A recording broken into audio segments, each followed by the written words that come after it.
We're not ready.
You're deformed. I'm asking, is anybody deformed?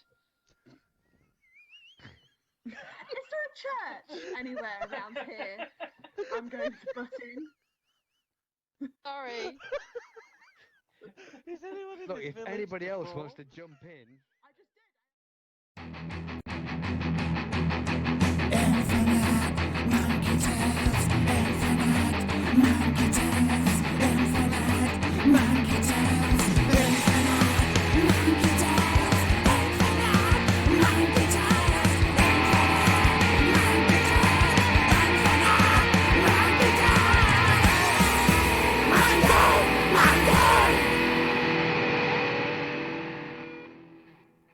Hello!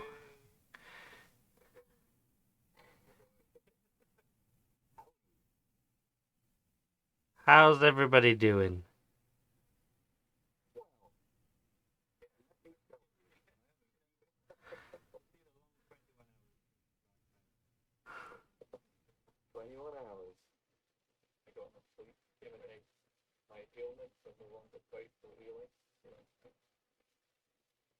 Nice. That's really good. I'm getting a feeling that we're on a little bit subdued this week. What's doing? What's doing? What's happening?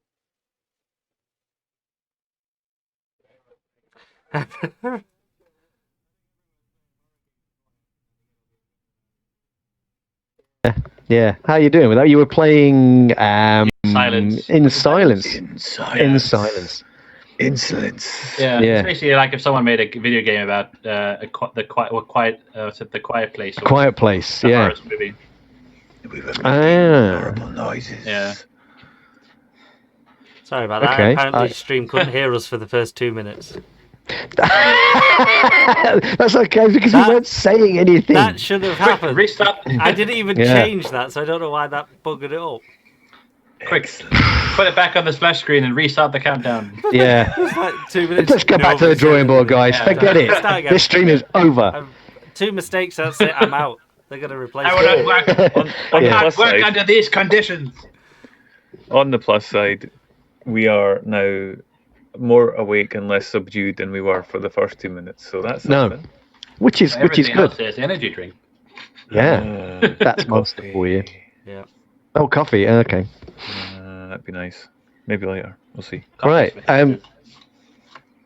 Are we going to have any preamble here? I think, is that your job? It's No, because it's usually- not my it's usually job. When's it ever Angie's. been my job? That's right. Angie isn't here today. She's decided that she's not going to play with us anymore. That's a lie. Yeah. That She is a said lie. we were childish That's a lie. She did say that. That's and fine. She we did didn't say that. swear enough. She said we didn't swear enough on stream, She and so definitely she didn't say would that. no longer wanted to have anything to do with us. That is a lie. And you're married to her. So that would be problematic. Coming up, if you're on the Discord for Infinite Monkey Tales, you probably already know this. We are at the end of October schedule, and we are very soon will be publishing our November schedule. For those of you who are interested, next Friday we have the casting of the runes. Is this? No, that's Saturday. No, it's Friday. Is it? No. Is it? Yeah. Next week, guys. No, it is. Next week. Yeah, because next Saturday. You're right. Because next Saturday is the big day, isn't it? Yes. You're right. Yeah. Back to D&D I'm gonna- on Saturday. Yeah. I'm saying nothing. If you're on, I'm not going to tell you, but if you're on the Infinite Monkey Tales Discord, you could go and find out yourself. All the information's there. But yeah, so on Saturday, on Friday, we've got Casting the Runes, and that's hosted by our pirate, some old pirate right here. And then yeah. on Saturday, as we've hinted, there is a D&D special hosted by this man over here. So yeah, so if you're around, stay tuned. Usual time, 9 o'clock on Friday and Saturday. But that's it. That's all we've got schedule-wise confirmed at the moment. Like I said, we are going to release the November schedule. Yeah, I think we were looking at that earlier today. I think. Yeah, it'll probably. I would probably say either tomorrow or maybe Monday. I think we'll have it finalised. So as soon as that's up and done, we'll get that posted onto the Discord so you can all see it. It should be a good November. We've definitely got a lot to fill in at the moment. Yeah, and spaces for other people. Lots of spaces. That's you. We're holding off. We're leaving spaces open for anyone who's interested.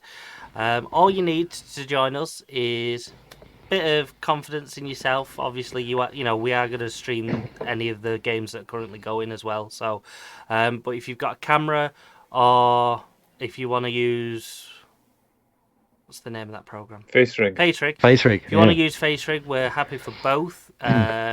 Obviously, if you can have a decent mic set up, that'd be great, so we can actually hear you. Mainly because you've got to compete with Ange on volume, so the better the mic, the more chance we'll hear. But that's it. You don't have to have any No, knowledge. it's not. No, you've got to be able to swear like a trooper, otherwise Ange won't play with you. Yeah, that's true. There's that as well. But you don't have to have any knowledge on how those games work. You can literally Because none of us do. No knowledge. As we're about to find out. Yeah. So yeah, literally, I don't think I've never done Trial of Cthulhu. I have watched Neither it have on I, the mate. streams. No, neither. I don't know what that one is. If you were watching it last night, it's the same as Trial, weren't it? It is, yes. We were Trail. playing, yeah. Trail. Yep, we were playing Trail. And that didn't get concluded, so there'll be another episode of that one to come out at some point. So this one is a different episode. Yes, this is a different story, but yeah, using Trail of Cthulhu rules, and we're going to be playing a classic Call of Cthulhu adventure this evening called Edge of Darkness, written by Keith Herber, the late great Keith Herber, he of Chaosium and Miskatonic River Press fame. Sadly died in 2009, but he wrote this, and it was originally, I think it was first printed in the 5th edition Call of Cthulhu rulebook as one of the sample scenarios there. It's been reworked and included in the is that backwards? It is the No, it's not. That's the right way. That's the Call of Cthulhu starter set, which is amazing, by the way, and you should all buy it just because it's cool. But we're playing this adventure using the Trail of Cthulhu rules, not the Call of Cthulhu rules, mainly because it's a lot quicker to create characters in Trail of Cthulhu, and we don't like learning rules and stuff or reading rules, and there's more rules in Call of Cthulhu than there is in Trail. So that's only due to the simplicity then of the rules for Trail of Cthulhu. It's no reflection on the Call of Cthulhu 7th edition rules, which are amazing, and you should buy them as well. Yep.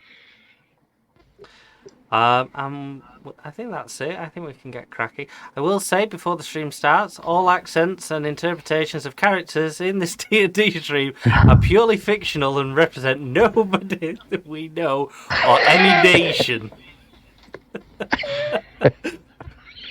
With that, Right? I think everyone's I don't know why. suspicion gauge has gone up from 0 to about 5. Yeah. Wait, we suddenly gained a lot more viewers. we'll offend people if you watch. Yeah. So Yeah. without Watch us get taken down live on stream.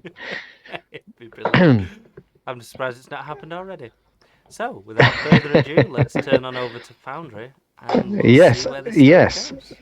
Let's do that.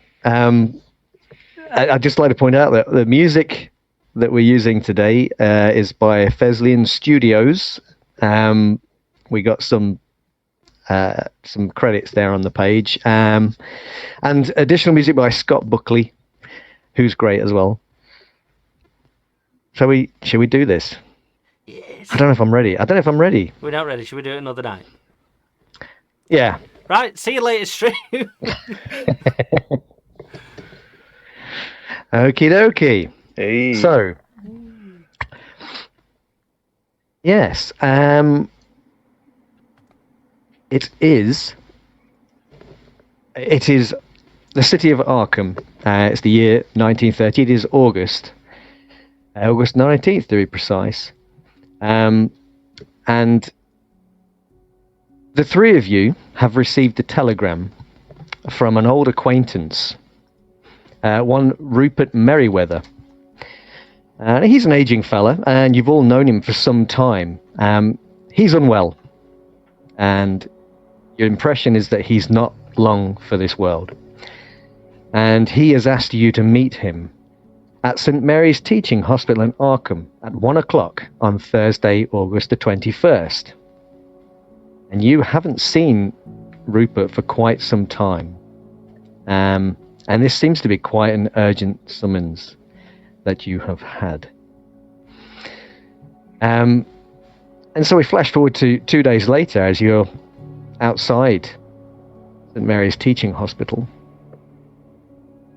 It's been a very warm summer, and you're kind of standing outside of this impressive, quite new hospital, very, very modern, very conventional, very modern facilities inside it. And you are taken up to Merriweather's room on the 3rd floor. He has a private room up there. And as you enter, you can see Rupert. He's looking very unwell in his bed. And you can see his wife, Agnes, and his son, Bertrand, his wife, in tears, kind of crying into a tissue as she stands by his bed. And he's trying to comfort her in some way as you enter. And he sees you and he smiles weakly as he looks up at you and says, my friends. He looks very pale, almost skeletal in the light that's coming through the windows of this room. He's surrounded by some fairly modern looking medical equipment. What did you say the son's Rupert? name again was, sorry? Bertrand. Bertrand. Yeah.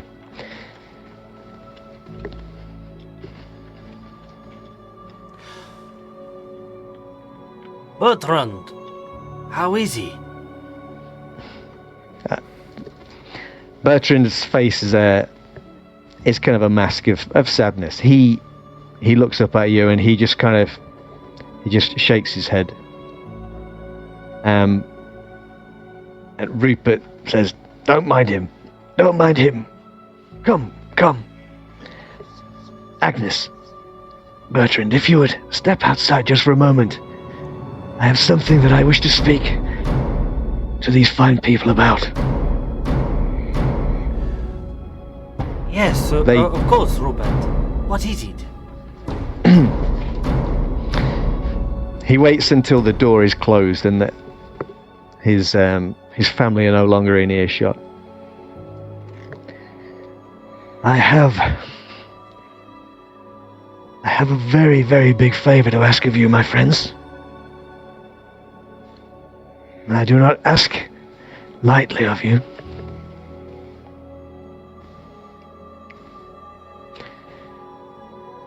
In my youth, I and some fellow students became involved in what we believed to be an innocent exploration of the occult, led by a slightly older man named Marion Allen. The 6 of us purchased an old farmhouse a few miles west of Arkham, near the village of Ross's Corners. Perhaps you've heard of it, Peter. There, Yes. we would conduct seances and other psychical research in privacy. Alas, our work had unforeseen results. Our last experiment summoned an evil force into this world. Instead of attempting to expel the thing, we were afraid. And we abandoned the old house, confident that the magic that brought the evil to this world would keep it confined to the vacant house, or even send it back after a short time. However, I have since discovered that the spell that binds the entity to the house lasts only as long as the casters are alive. I am the last of the group, and I fear that upon my death the thing will go free and wreak havoc on the folks thereabouts. I am too old and too ill, too much of a coward. To go back to that house to try and banish the entity myself. I am guilty of many things, but my deepest sin was unleashing that horror that fateful night. I am convinced the entity will escape its confinement upon my death. He gestures to an innocuous-looking metal box on the nightstand beside the bed. He says, take the box. All the aid I can offer you lies within. You must find the courage to send that thing back to where it came from. You must see that this is done. Do this for me. Please. But, Rupert, there's no such thing as spirits. And ghosts and demons? What are you talking about? Let me look at you. I think you've become addled. What is the doctor's notes? Where are they? Let me see them. Okay. Yeah, you take the clipboard from the end of the bed, and you see that the notes on there indicate that he has advanced stage cancer, and it's spread throughout his entire body. And as you're looking at the notes, making your own judgments, you think he probably only has days to live. My goodness, Professor. Bertrand, why didn't you call me sooner? Look, I'm sorry that it is these conditions that have brought us back together, my friends, but I swear what I tell you is true. And as for the occult, Bertrand, Mr. Avery here would perhaps be able to tell you more. He has investigated many, many strange events.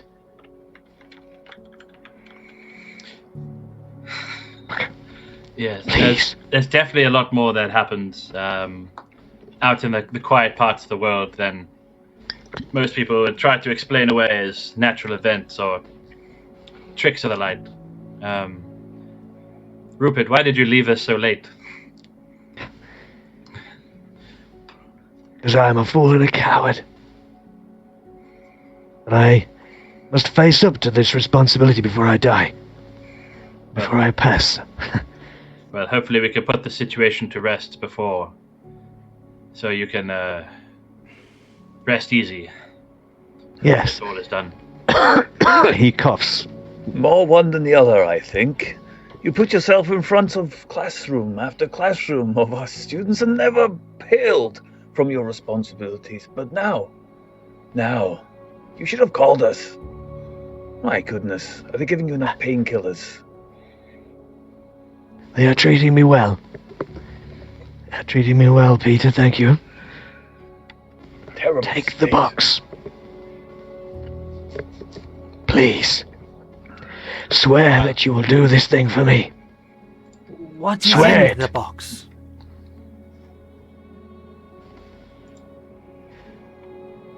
Open it and find out. Professor Merriweather, if it makes you comfortable and gives yourself a little bit more peace as you pass, which undoubtedly, my friend, you will be soon, yes? You understand what's about to happen? Of course I understand. The doctors have fully briefed me. Avery will take the box. Okay. Yes, we will take this one. You take this box, and it's a fair size. Yeah. And it's got a bit of a weight to it as you lift it, but there's something shifts inside as you lift it. And then almost as you do that, he coughs heavily, and you're suddenly aware of the sheet in front is splattered slightly with crimson on the white sheet, and then he coughs again, and a huge gout of blood sprays out across the bed. Yeah, I get a hanky and I walk up to him and clean his mouth. Rupert? Could we get a nurse? I don't know. Yes, you can shout for a nurse. I mean, he's wrecked with coughing and more blood seems to be spraying out across the sheet. I think we might need more than a napkin. And as you do that, the door opens. You can see Bertrand and Agnes standing outside, their faces pale, a look of pure horror upon them as the room starts to fill with medical personnel. There's doctors and nurses both just rushing into this room, and they start seeing to your friend. And one of the nurses suddenly looks across at you and says, "Please, there's barely enough room to move in here. Please leave." Okay. I look Step at out the the corridor. I look at the doctor who seems to be leading it, and I say, "Where did you study, sir?"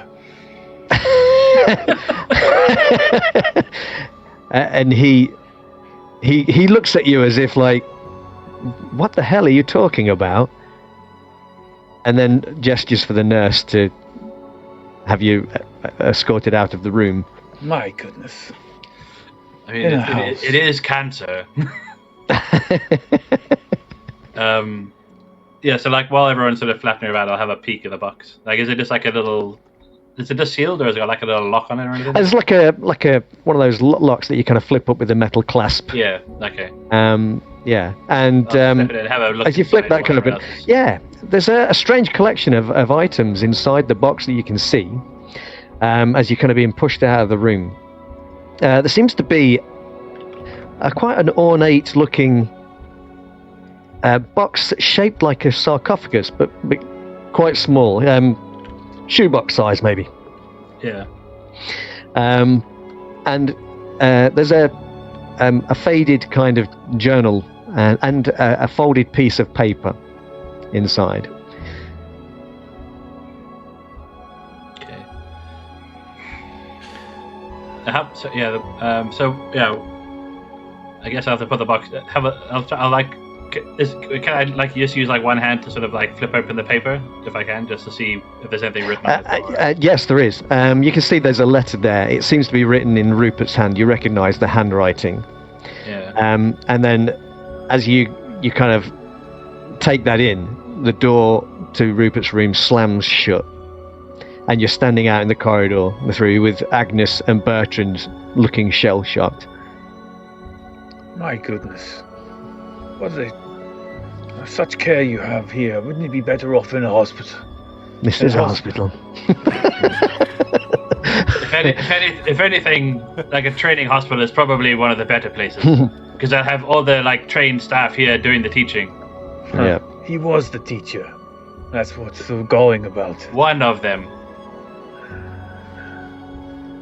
Students. One man can't educate an entire hospital. Students. Hugo. A lot of them. Look at their young faces. Hugo will have Barely gone out. over to the wife to comfort her. Oh, okay. Yeah, sure. Agnes, she recognises you, and she tries a bit of stiff upper lip, if you like, as you kind of approach, and she says, "What did he say to you?" And she's drying her eyes with this handkerchief. He mentioned some sort of property in a village called Rosinconas. Did he ever mention this to you? Oh, I can't say I've ever heard of this property that he owns. No, he's never mentioned it before. What? He has other property? I don't understand. Oh, I'm not sure if he is the sole proprietor, but he wants us to go there.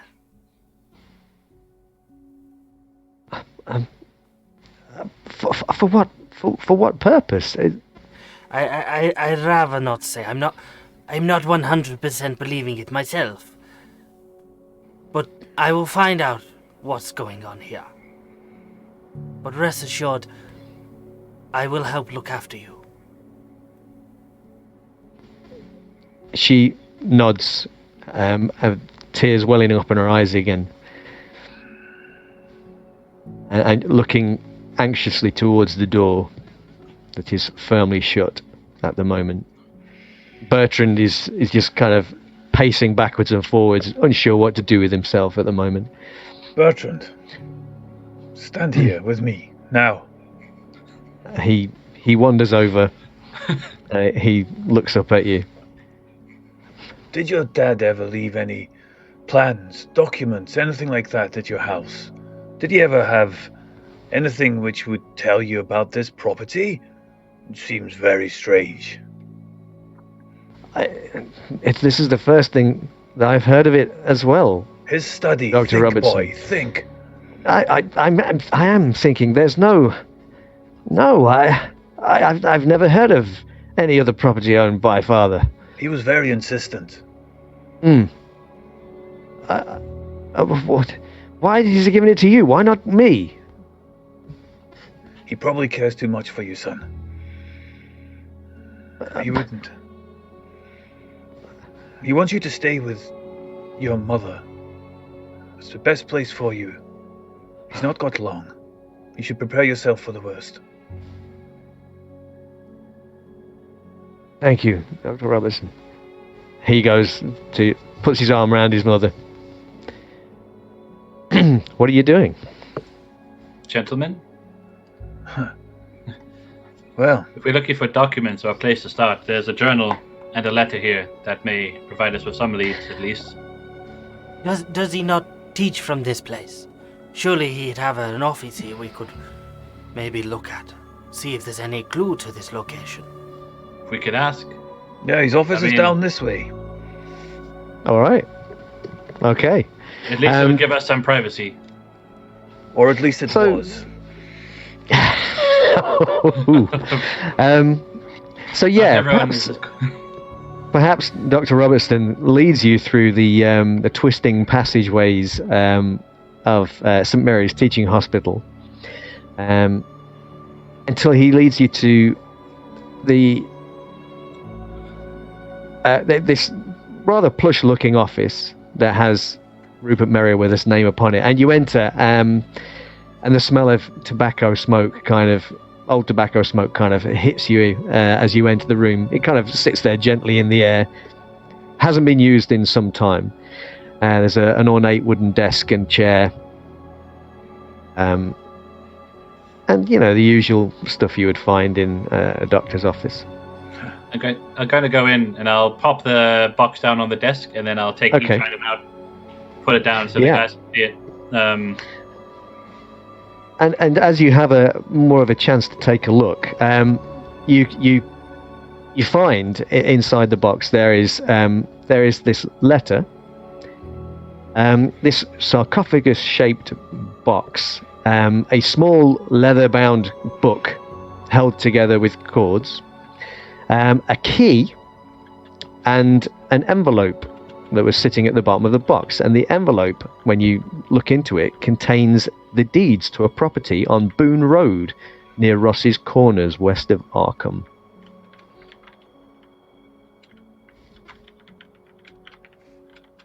That must be the it. farmhouse. This is the place he talked about. Yes. Let me have a look around. I've not been here for some years. Okay. I would do something like library use, just to see if there's anything here that looks out of place, anything that looks like it's not. Perhaps we should check the documents in the box. They may help you narrow down a search if you're trying to see if there's anything that may be related. Maybe subject matter. Yeah. So, what do you want to look at first? Do you want to look at there's the letter first, if you wish? Yeah, Pass it start with the round. letter. Pass it round. Yeah, and I'll have a read, pass it on. Okay. And so, can you read that? Okay, guys. Oh Jesus! Dear friends. You need me to read it for you?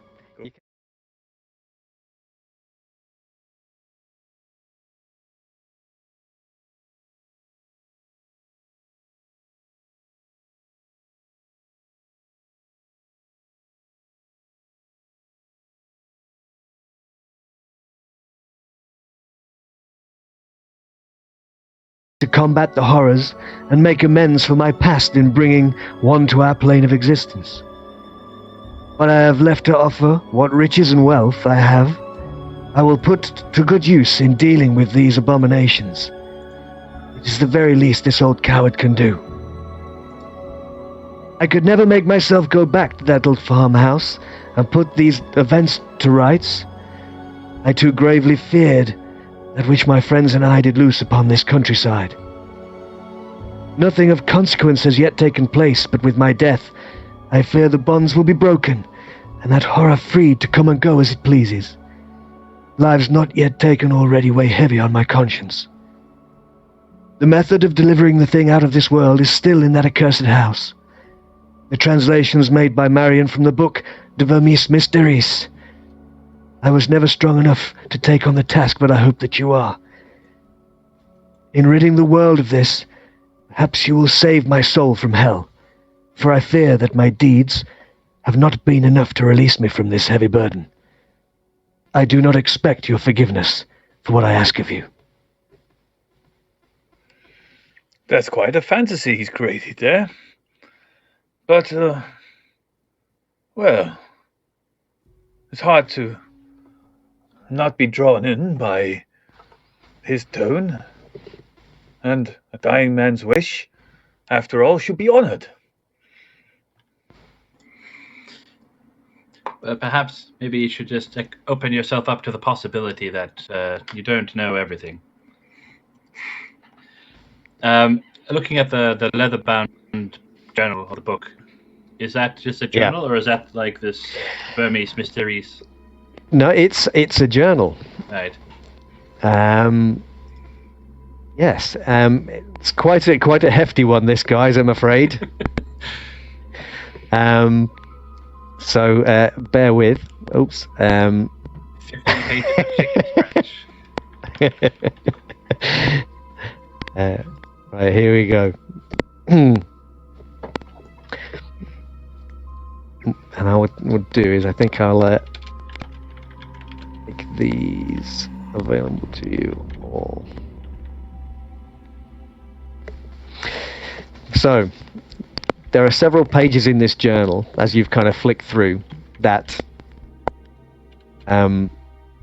seem to pertain to whatever Rupert Merriweather was doing in the house with his college friends. Which sounds a little bit more sordid than I intended. But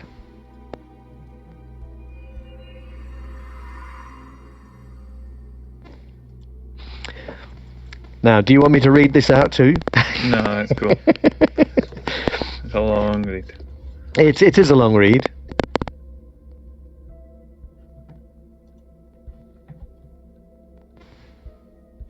But maybe to fill in some space, some dead air. Yeah, go for it. Yeah. February the 27th, 1877.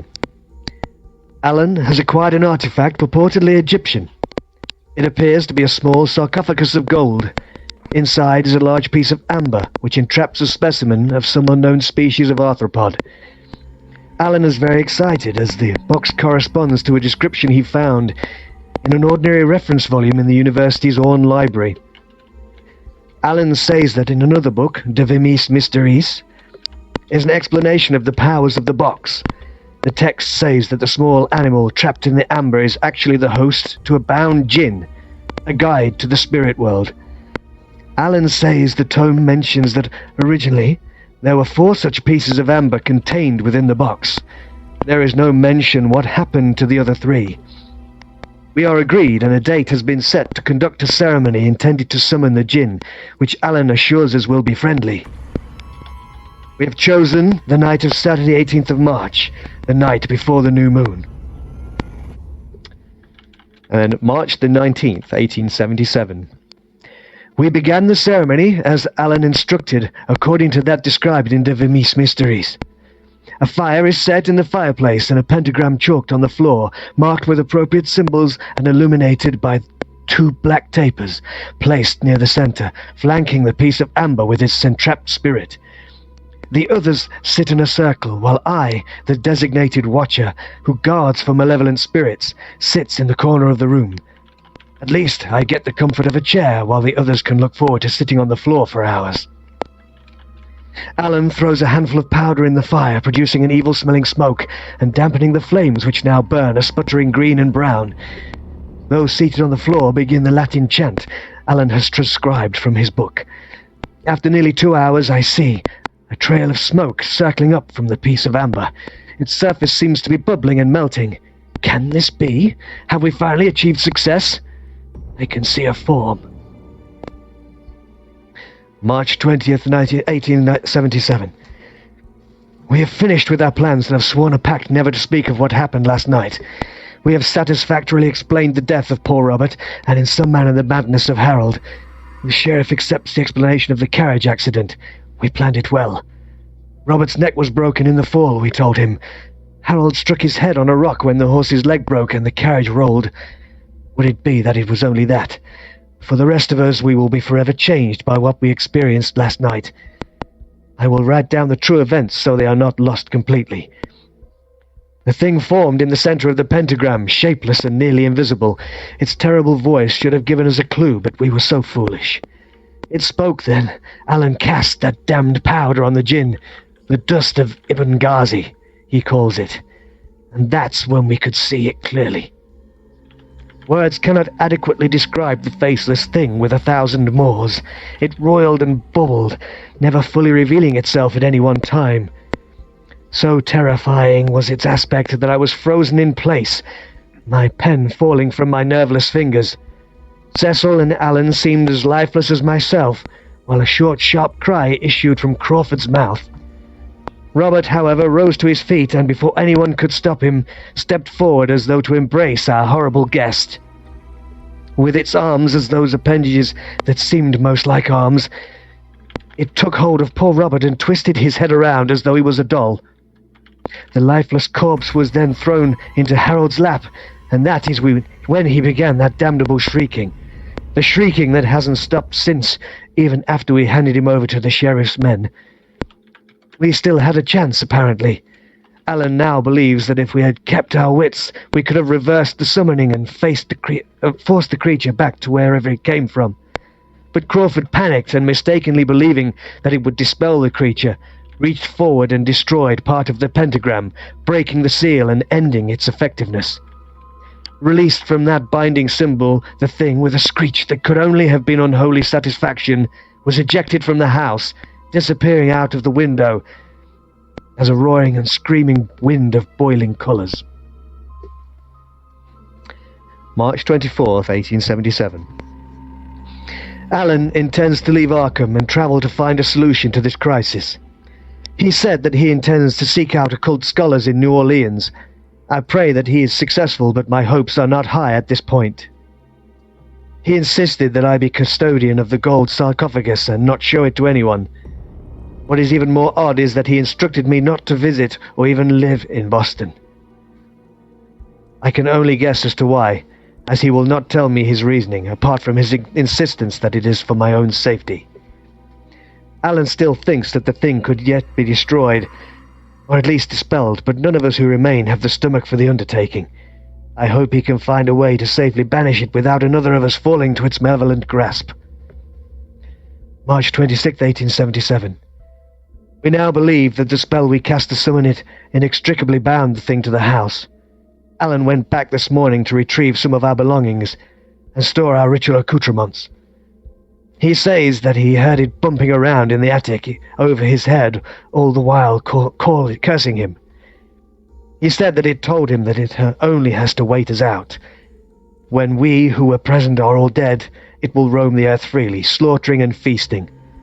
Thankfully, the warding signs carved by Alan during better times that seem so long ago, apparently are effective and bar the thing entry except into the attic of the farmhouse. I might be able to sleep a few hours tonight knowing it is bound to the attic and cannot harm anyone else. I am hopeful for the first time since we foolishly released it from the amber. If it told him the truth, then we have time to seek the answers. God be with you in your search, my friend. And then the last entry in the journal is October 14th, 1877. I have just discovered that Marion Allen is dead, and has been for some months now. He was murdered in New Orleans this past August. I suspect that he spoke to the wrong sort of people about the things he has seen, and they killed him. The newspaper mentions a sarcophagus, So they must have been after the gold. That is 3 of us gone now. I must do something. I have already begun ancient history classes at university, so I believe I will try to research the problem at the farmhouse in that manner. Perhaps I will uncover an ancient secret of how to rid the world of the beast in my own way. What else can I do? There's also a newspaper clipping that seems to be taped to the inside of the journal at that point, and beneath that, the names of a number of men that have been mentioned in the journal and dates which you assume are the dates that these people have passed away.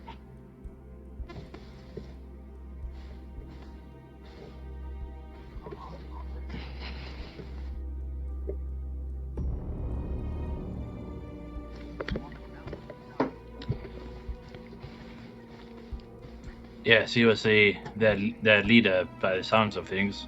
My goodness. What a... When you said there were things that I didn't know about, well, this certainly wasn't part of the school that we taught and learned in. He was a strange man, it seems, troubled. I didn't think anything like this could be going on behind closed doors. Why would he not tell anybody about this? Because imagine how it would sound if you just openly spouted supernatural nonsense to someone who did not believe so. But he's had time. He could have get evidence. He could have called the authorities. Yes.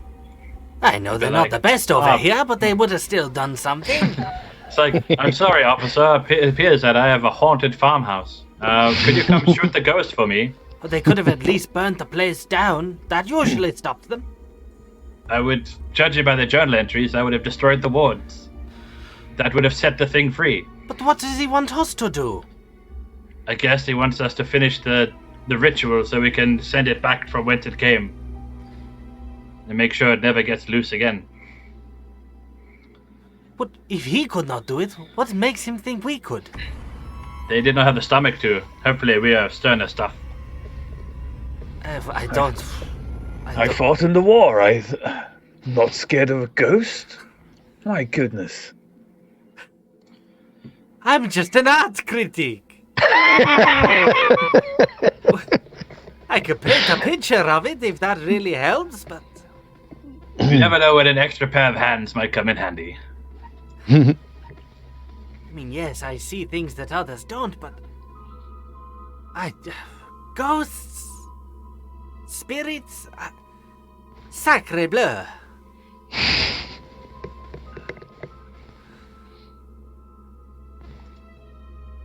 Sacre bleu indeed.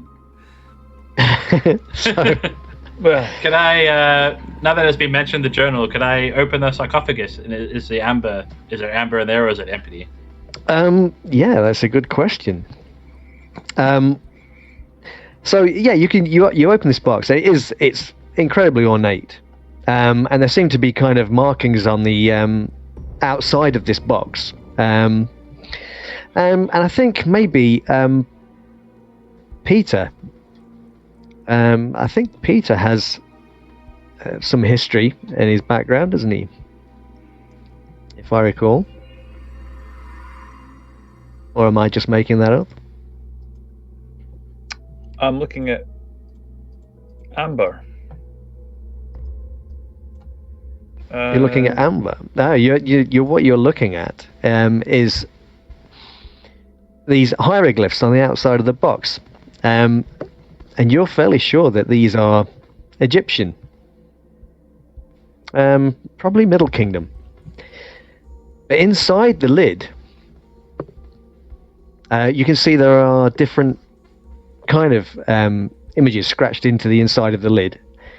But they do not look like Egyptian. Not like the ones on the outside of the box. Well, these... I guess I've studied and I recognize some of the hieroglyphs, yes, but well, you mentioned things that aren't in books or aren't able to be learned. Have a look at this. What do you think, sir? I pass it over to Avery. Yeah. Avery. Looking at these kind of inscriptions on the inside of this box, you've done some occult investigation in your time, haven't you? Yeah. I can point to get the info if we need it. You don't need to spend a point for this, because you know about this already, or you've seen something in some of the texts that you've studied yourself. And it resembles some writings that you've seen in a book some years back, that certain occultists had they'd seen some more of these kind of these hieroglyphs, and shown some of them in this particular book, and they had attributed them to a lost continent that disappeared in the Pacific, called the continent of Mu. M-U. Yeah.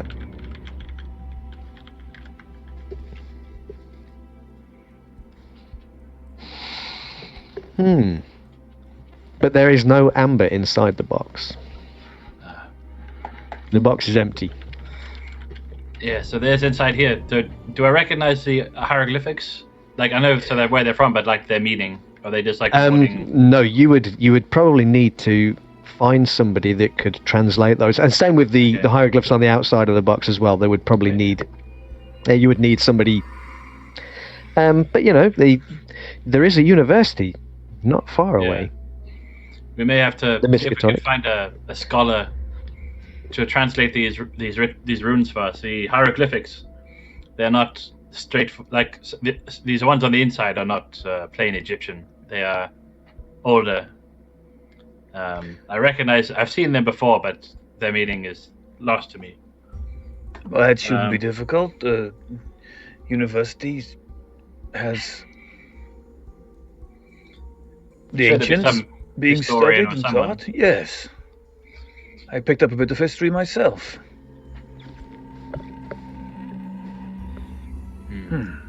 With any luck, my belief so far is maybe this sarcophagus is like a container of sorts to trap these things, or at least keep them safe. The amber, I'm guessing, must still be in the farmhouse. But hopefully, someone hasn't taken it since, if that is what they use to store these creatures. And your experience, Avery, these things are trivial, yes, and can be done easily. We could get back, speak to Merriweather before he passes, and tell him that we've succeeded and he can die a happy man. That is the hope. The thing is, everything it requires a fine balance of ritual and detail. Ritual? So provided everything goes to plan, we could probably sort it in that amount of time, but it'll be risky. But did he not say we need to do this before he dies? yes, which means time is of the essence. Walk into a house, put the box down, wait for a few minutes, walk out again, bring him back the box and tell him everything's okay. Unfortunately, I believe in more than just lying to a dying friend. Ooh. If you do not wish to assist, I will carry on my own. Oh my, I assure you my Very well. position is very much one of doubt rather than wishing to cause any harm to a dying man. That is just simply not my way, sir. But I still cannot believe what he said is true. I don't Well, think so there's either. always the chance that it is, like, it is real or it is not. If it is not, then we have nothing to worry about. Well, But regardless, we should look into this for him on his behalf. And then worst case, it just eats up some of your valuable time. And lets him rest easy when he goes. Or something else is afoot, in which case we help out the locals, make sure everyone is safe, and then you can pass in peace. Well, I'm in. Professor Merriweather's teachings were always very good. I'll come along, and obviously for his passing of fair mind, and for his family as well, not to see him tormented, and that would be a great concern too. Yes. I shall come, but only for the architecture. I have an intake. I'm going to repack the box. Yep. I think one thing we should, based on what happened to his friend Marion, we should make sure that we don't just show this sarcophagus to anyone or let people know we have it. There seems to be thieves or whatnot after it, at least in the ways that you can understand. Perhaps valuable. So, in this, I'm looking around in the library while this has been talked and read out. And I'm just having a look to see, does anything stand out? Does anything look like it's not like the others? No, I as you're kind of looking around, the shelves are generally lined with medical books. There seems to be very little to indicate that he was even interested in this office, and that he was even indicated that even indicates that he was even interested in the occult. Yeah, oddly enough. Actually, here's one of his books. I take it down. Yeah. This is one of the first editions, you know. Actually, would you be willing to spend a point of library use? Maybe? I would be willing to spend a point of library use, absolutely. In that case, you go through his desk drawers. And as you're kind of going through some of the papers, you dig down from, like, this kind of stuff about research grants and funding and papers like that. And at the bottom, you do find a little kind of manila folder, if you like, with some paper inside. I'll bring it out and slap it up on the desk. Yeah. And it appears, as you open it, it appears to be some kind of police report. My goodness. The thing that catches your eye is that it's from the New Orleans Police Department. This is most irregular. What is it? I'm no expert, but this appears to be something from the police in New Orleans. What do you make of it? What does it say? Wait a minute. I'll show it to you.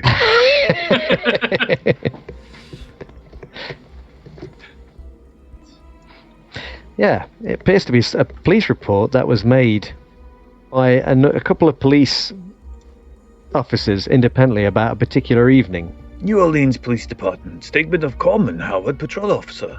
Entered Tuesday, August 14th, 1894. I was on my assigned route through the docks and warehouse quarter, nearing the Gulf and Panama docks at 5:47 a.m. when I saw a sign of a person lying among some shipping crates. I first thought that it was a vagrant asleep. As I moved closer to arouse the subject, I then saw blood stains. On closer inspection, the victim was dead. He was lying on his back, arms splayed. His chest was opened up, with the full contents visible. Ribs are opened, my dear. The head was thrown back, mouth open. Since there was obviously nothing I could do to help the victim, I hurried to the nearest adjacent beat where I knew I would find Officer Wood. I told him what I found and instructed him to get assistance. I would go back to secure the crime scene. When I got back, some dock workers had gathered around, and one was endeavoring to go through the victim's pockets and blighters. I stopped him, and I had the men move away from the body. I then inspected the man to make sure nothing was taken. At this time, it was light enough to see details more clearly, and I saw the mark on the victim's forehead. It was a symbol of unknown origin carved into his skin, as if with a sharp penknife or similar weapon. I found a tarpaulin nearby, which I carefully laid across the victim until detectives could arrive on the scene. My goodness, why does he have this in his desk?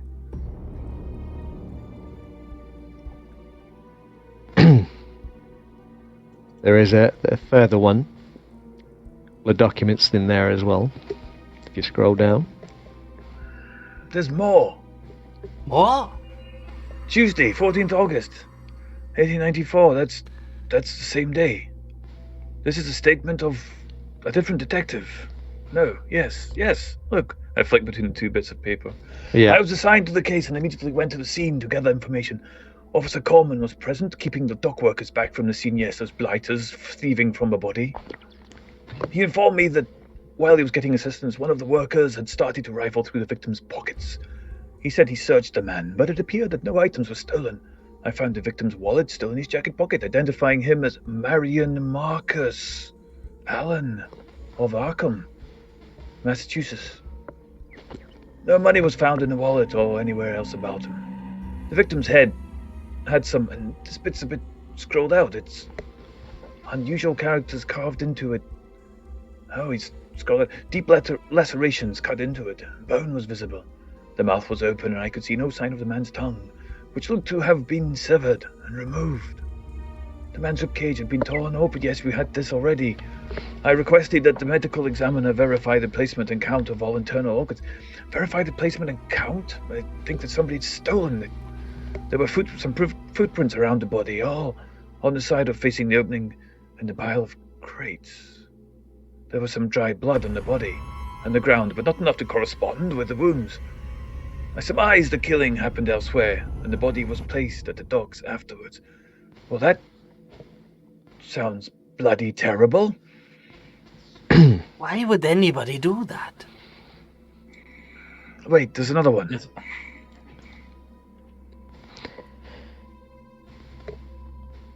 This was the medical examiner for the state of Louisiana. The victim, Marion Marcus Allen, had been killed by a single powerful blade thrust to the bottom of the rib cage, cutting upward so as to separate the ribs from the breastbone. Hands were then used to pry the rib cage apart. The tongue was cut out, likely while the victim was dying. There was a symbol of unknown origin carved into the skin on the forehead. The cuts were deep enough so that the symbol was etched into the skull. The victim's liver and heart were missing. Both organs were removed with a sharp blade, although the procedure was crude. Police corroborate that no evidence of the missing organs was found at the scene. What? Abrasions and bruises to the wrists and legs indicate that the victim was tied and beaten before death. Oh my goodness. Does this happen usually over here? No. Yeah, it's a Tuesday. Why would somebody do this to him? Well, clearly it was more than theft than they thought originally. No one goes to that amount of effort just to try and steal someone. Like, they didn't even touch his wallet. So they must have been trying to get the sarcophagus off him. And then found him without it. And then, I don't know, maybe they were sending a message. Maybe they were, I don't know. It sounds like his organs were removed. Like, they were harvested for some purpose. But why not go to the authorities? Surely when his friend has died. I think without any hard evidence. If only they'd like described the symbol, then maybe we could have done some research on its meaning. Maybe they would have given us a clue.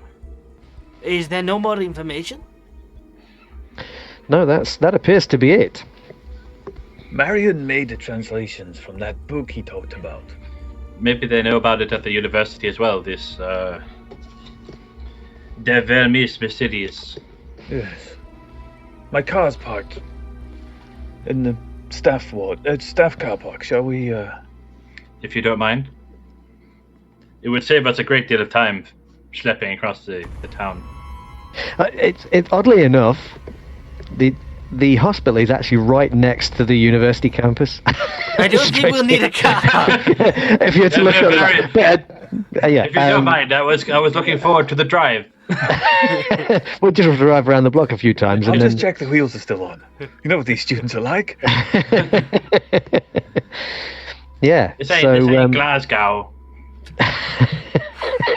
Or Cardiff, my good man.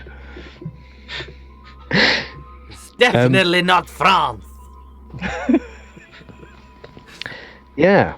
So, where do you intend to go, guys? You're actually heading to the university, or the? To the university reception, I guess. Yeah. We can see if they have an antiquities or history department. Yeah. Yeah, sure. So there's this strangely shy receptionist, or at the desk, as you kind of enter, directs you to like the history department of the university. And what is it you're looking for in particular? What is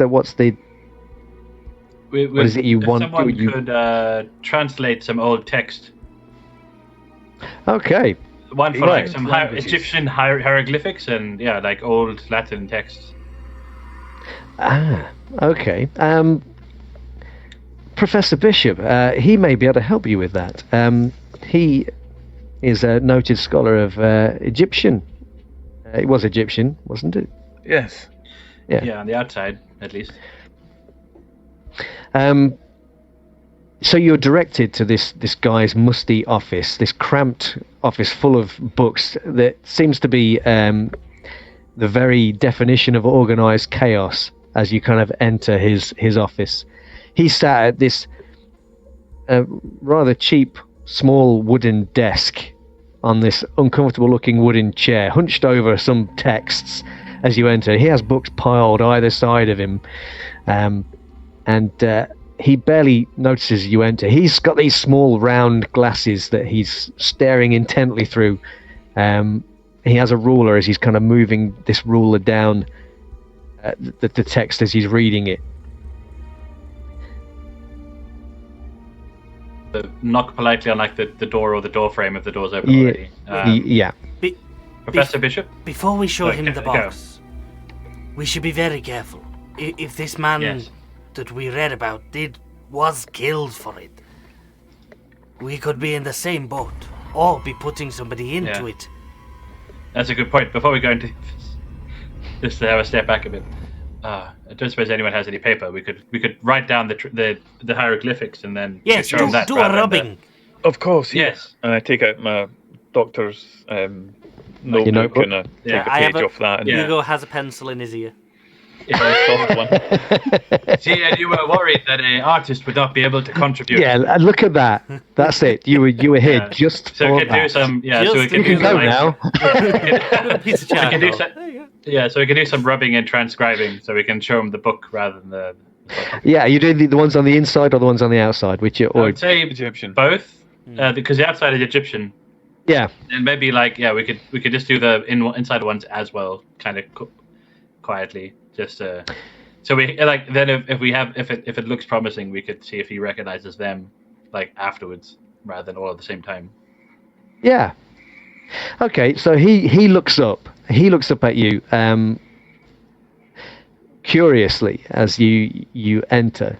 The three of you, you know, he's not sure what to expect when he sees the three of you, and he squints at you through his glasses before kind of realizing that he's got his reading glasses on, and takes them, pushes them down to the end of his nose, looks over the top in a very studious way, and says, "Gentlemen, can I help you?" We've been told that you are an expert on like Egyptian history and culture, perhaps. Well, I am thankful to whoever has told you that I am an expert. But yeah, please come in. You wish to discuss Egyptology? Yes. I am Avery Maxwell. I'm a private investigator, and I am performing an investigation for a friend of mine. Oh, how exciting!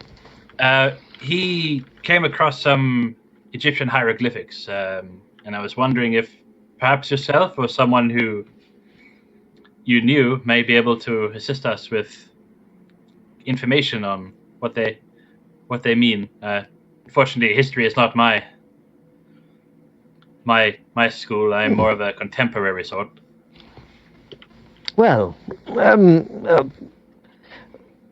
you have hieroglyphics that you wish to have translated. Well, perhaps I could take a look. Peter, if you wouldn't mind. Yes, of course, here. And take the This is my page back. associate, Peter Robertson. Robertson. Ah, Is it- certainly. I would ask you to sit down, but as you can see... Dr. Peter Robinson, here you are. Ah, he shakes your hand firmly. I reciprocate, This is- looking him straight in the eye. Yeah. He's quite a Well, diminutive manager. figure. Belanger. I'm There we American. go. I don't pronounce accents. Go, Belanger. He looks at these rubbings that you've made, and he's like straight away. Well, these are definitely Egyptian, Middle Kingdom period, I would have said. But these, no, these are something else entirely. More ancient, perhaps. Well, I couldn't say. I would have said not Egyptian. Yeah. Perhaps just Interesting. a child's scroll or something like that. I've seen these Perhaps, Egyptian hieroglyphs out somewhere before. It appears to be some kind of blessing. And he kind of reads out these words that don't really make much sense to you. But he assures you this is just merely a blessing or kind of thing that people would have had on said to each other for a birth or something like that. It's fairly innocuous stuff. But I'm afraid I'm not really able to help you with these. Perhaps our languages expert, Professor Rice, may be able to assist you with that. Where might we find this, Professor? He happens to occupy the office about 3 doors down. Ah, very convenient. He's a bit of a mercenary fellow, I'm afraid. May require Encouragement. some compensation for his services. What is it with all you Americans needing bribery? And I So that's assure how you got across the not all of border, us. Hugo. Yeah, that's how come you're still here with no Oh, green nothing. card. I can't get back. What was the guy's name again? Tell me. Professor Warren Rice. He's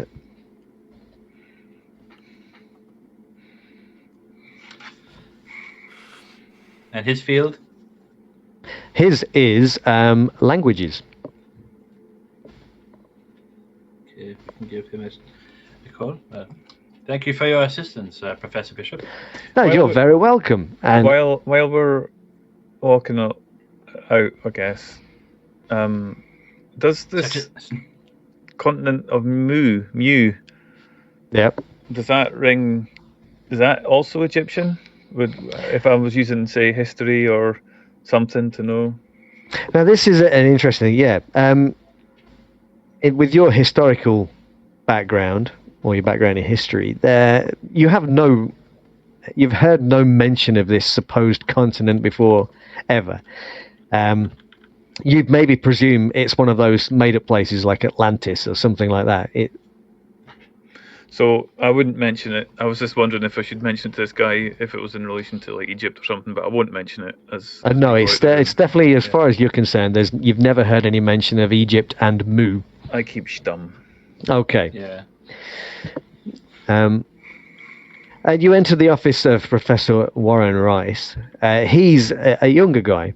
He's wearing a tweed suit. He's smoking a cigarette. He's got his feet up on the desk as you kind of enter. His hair is he's got like a grey streak along the top of it there, which is kind of brushed over into a fancy quiff. And there's a definite smell of perhaps that a bottle of whiskey has been opened in here recently. And perhaps as you kind of knock on the door, maybe you even hear soft snoring noise. Time for stealth then.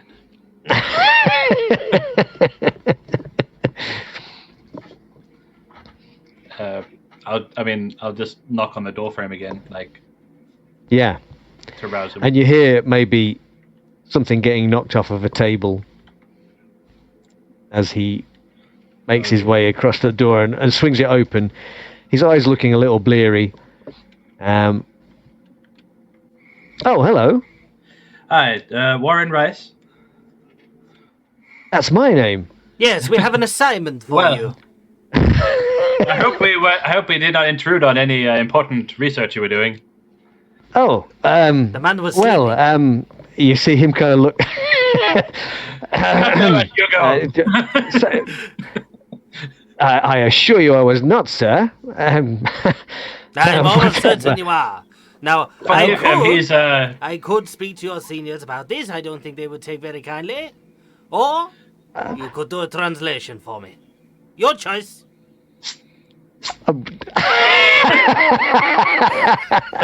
Forgive my European friend. He's still learning his English words. We've been told that you. Yes, we'll explain later, Hugo. I'm almost tempted to go with this and ask you, what ability are we using? It sounds like intimidation to me. You want me to? I didn't think. I do have a point in intimidation. I mean, it depends. Now it depends how you want to go and play. If the other guys are willing to go along with this and let you speak, I'd say he's like drunk, and he's just been caught doing something he knows he shouldn't, and he could be sackable in this time. I think. Yeah. He's either a bribe. Oh, what does Avery think? I know Avery was We could not play sure. good PI, bad baguette. I don't know. good pie, bad baguette.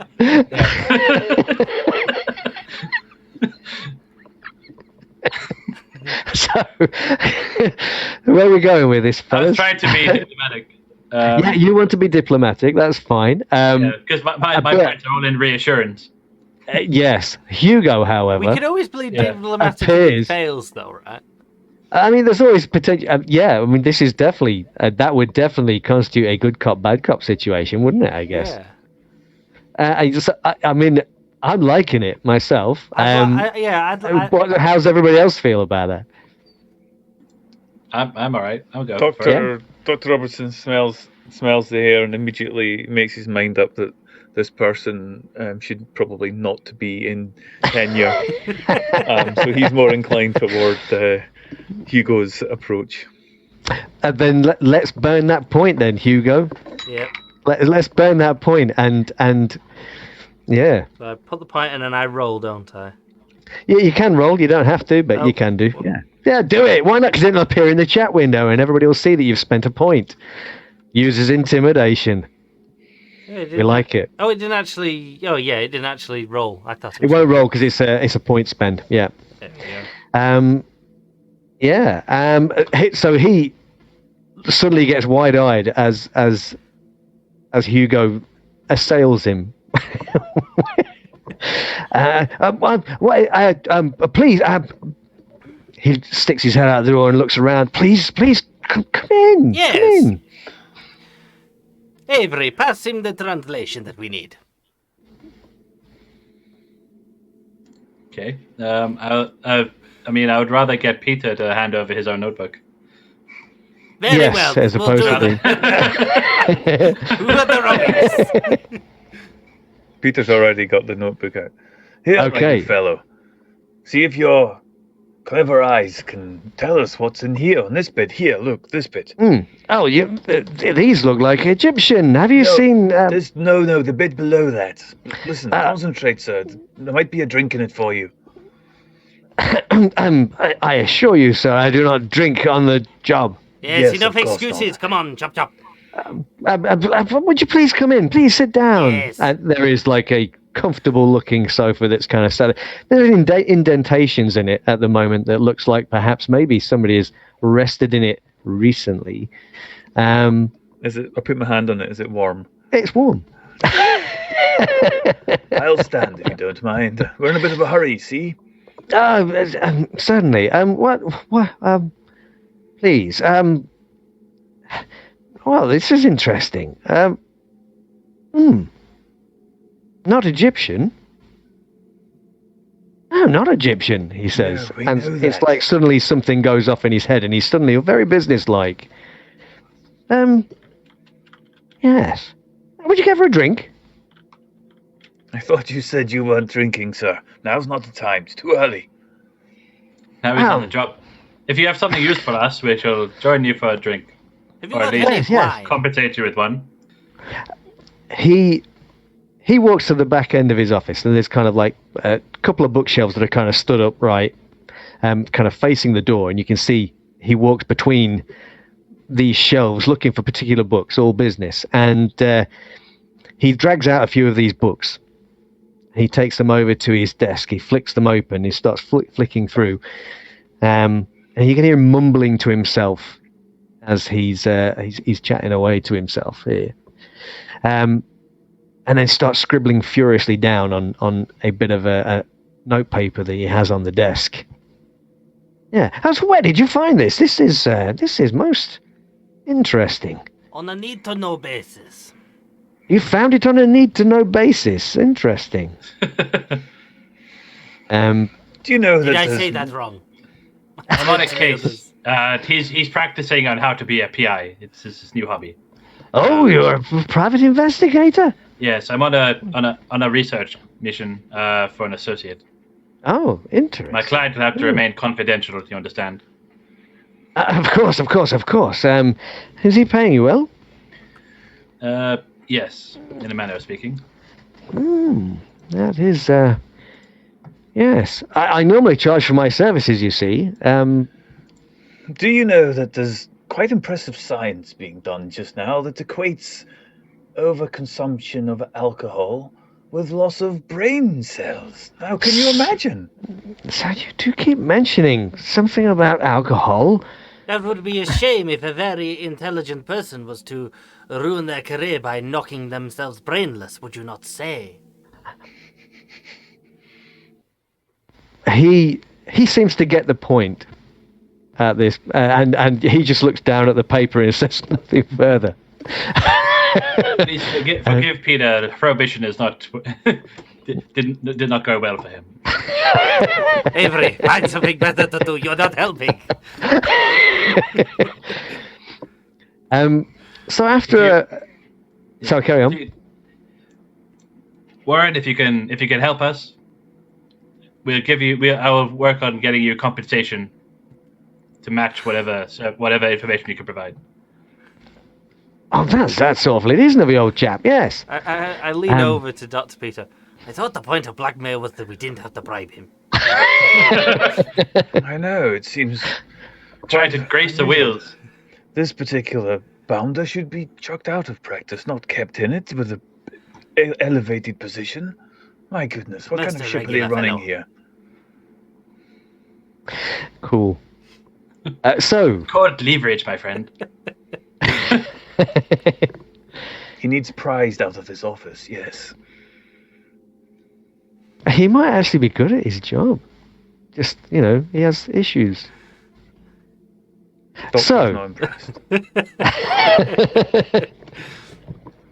Anyway, after a few hours of him wandering backwards and forwards between bookshelves and pulling things off and mumbling further to himself, did you want to do anything else in the meantime while he was doing this, or are you waiting for him? That's absolutely fine with either way. I'm not. It's not much, is it? How long will it take? A couple hours.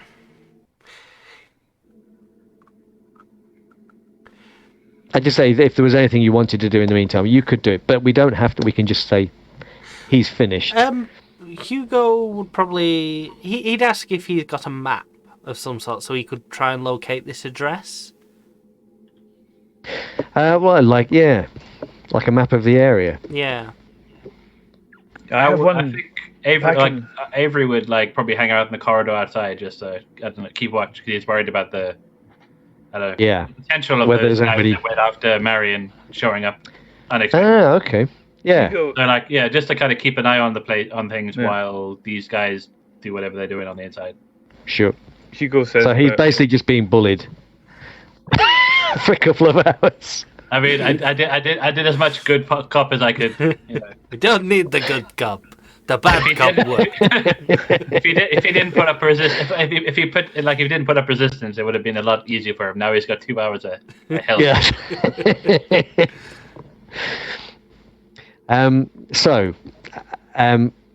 It is a very dull couple of hours for the three of you as he wanders between bookshelves, extracting books from them, scribbling things down on a bit of notepaper, and in the end, he leans back in his chair, and he looks across at the two of you, who are probably now making use of the sofa. And he says, "Oh, where's the other chap gone?" He's gone to stretch his legs. Right, well, here. And he hands this scribbled bit of notepaper across to you. How confident are he you did in mention, the translation? I am highly regarded in my field, sir, I'd have you know. So, very then. Yes, I am. Good. You should be. Be proud of yourself. Take pride in what you do, man.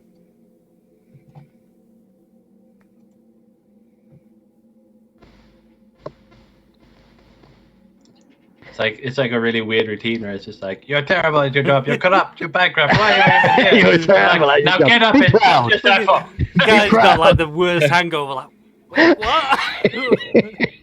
Does any of these names strike any form of knowledge with history or theology?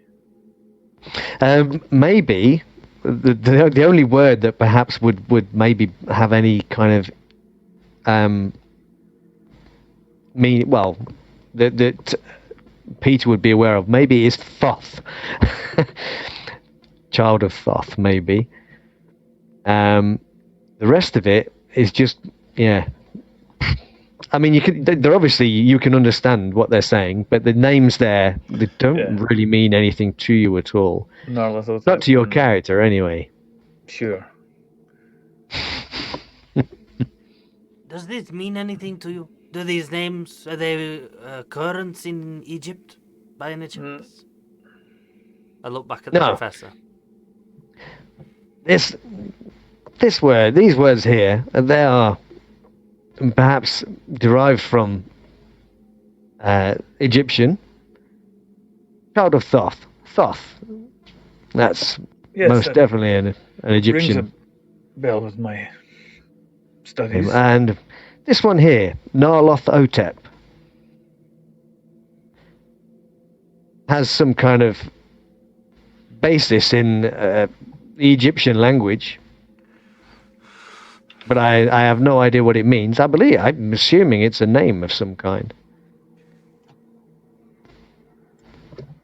I'll kind of stick my head out the corridor. Avery, the translation is done. It makes no more sense. Maybe Let me have a look then. Here, and hand them over the bit of paper to Avery. Yeah. Do you wonder if any of these names our Egyptian friend may recognize? He recognized the Narloth Hitep. But that was it. I mean, But he Bishop kind of down the hall. Oh, I see.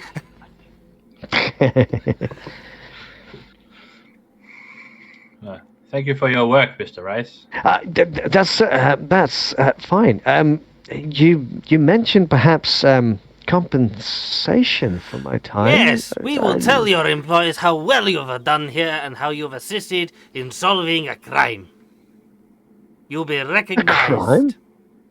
A crime? Well, we must be off. Crime does not solve itself. Let us go, gentlemen. He kind of Mr. Rice, I rushes will out find the a expect a bottle of bourbon and arriving at your desk in a few days' time. But don't drink it while you're working. Get some exercise, man. You look absolutely pale. Yeah. Does the sign say Professor Rice? Yes. It certainly does.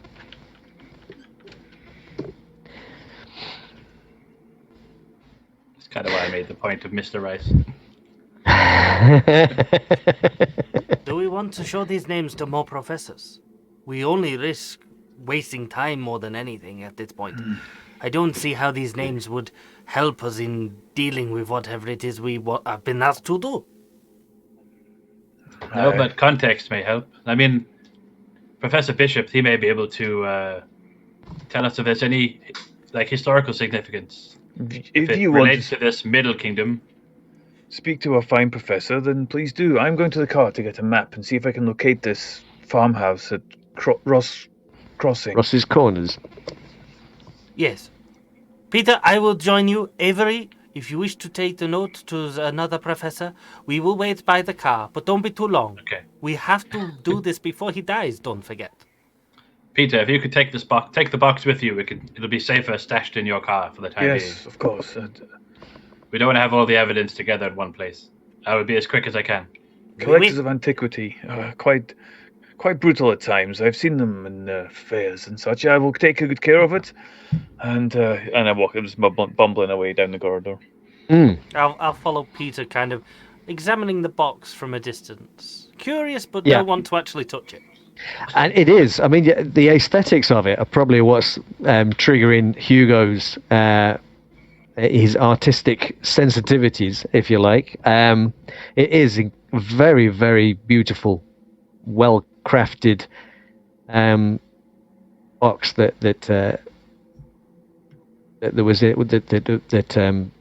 Merriweather had. It's probably worth quite a bit to the right buyer. And you make your way out towards the car as Avery. What did you do?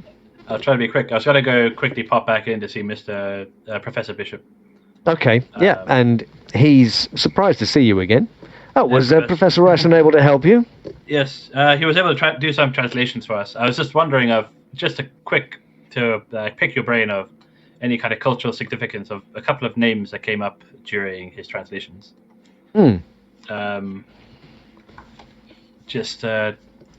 Perhaps it may have.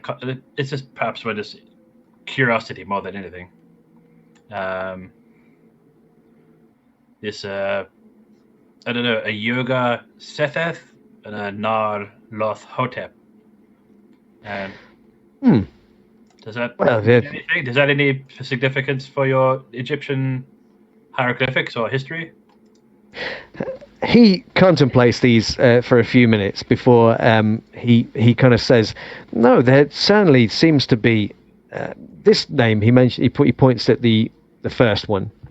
Yeah. No, I can't help you with that at all. But does seem to be some kind of connection, Egyptian connection with this last name. Although the name is unfamiliar to me. The Hotep on the end is definitely there's definitely a connection to the third dynasty, but it was quite commonly used. But I do not understand the first part of it. It doesn't seem to have any connection to anything that I've discovered. Well, not to worry. I'm out of my element as it is. It was just a curiosity thing for context. Yes. Well, thanks for your help again. Good day. Yeah, and you join your friends down by the car. You have been studying a map of the local area. And you can see that several miles west of Arkham, you find there's like a small hamlet of Ross's Corners. You've been out to quite a few remote places, Peter, but you've never visited Ross's Corners. It's not one that's come up on on any of your rounds as yet, and it does look like there's only a handful of houses there. I know this road. I've driven part of the way down before turning right off to. I work as a locum at times in evenings outside the city. But that stretch of road beyond there, I must profess never to have really thought about it before. How strange. But no difference. We can drive there now if you like. Yeah, I mean it's probably late. Well, it's going to be late afternoon, early evening by now. Time is of the essence, but I have to say I'm not exactly thrilled to explore an abandoned old property late at night. Is there any way we could... Will he make it in? I don't know. It won't take long. I think perhaps 20 minutes or so out of the city and another half hour or so beyond that. I assume that's about correct as I look at my map. That sounds about right. Oh, very well. Let's get moving. So you drive. And yeah, you're pretty much right on the money. You're like you've travelled these roads quite often, Peter. You know these roads very well. And you drive into the hamlet of Ross's Corners. And it is a very small, kind of run down little hamlet.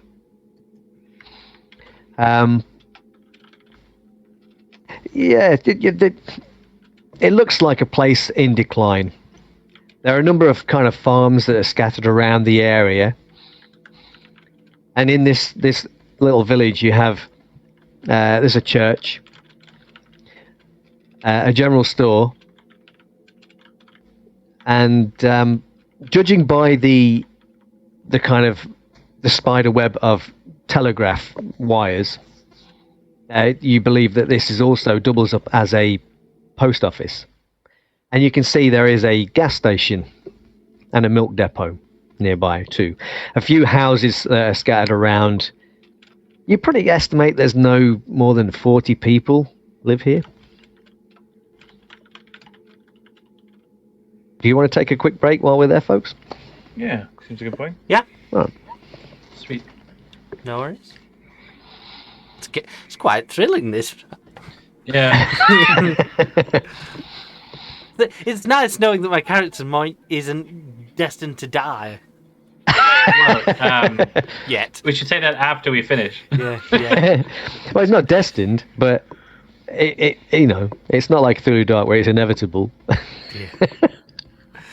No worries. Right, well, we'll be back in about 10 minutes chat. So go get yourself another hot drink. Go run around the house, stretch your legs, and we'll be right back with you. Catch you in a bit.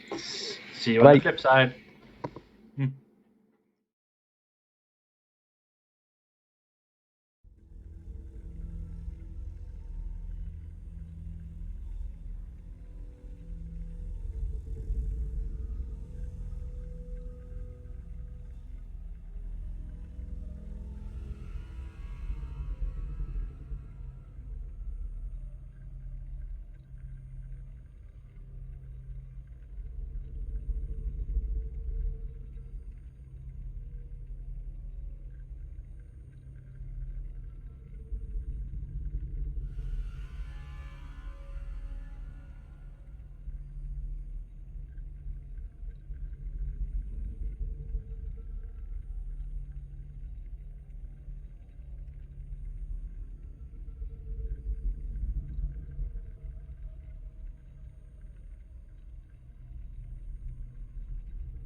welcome back.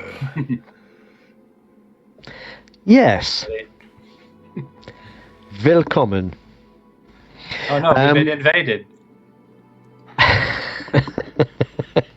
It's not the French, it's the Germans. It's not the French.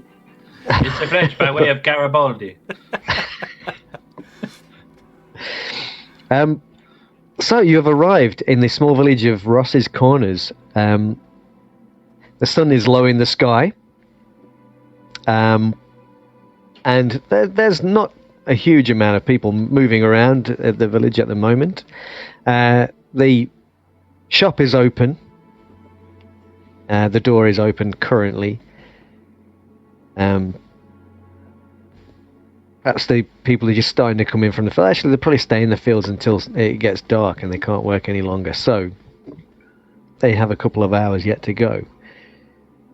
And here you are, looking for the house on Boone Road. There you go, gentlemen. We have arrived. Have we found the house?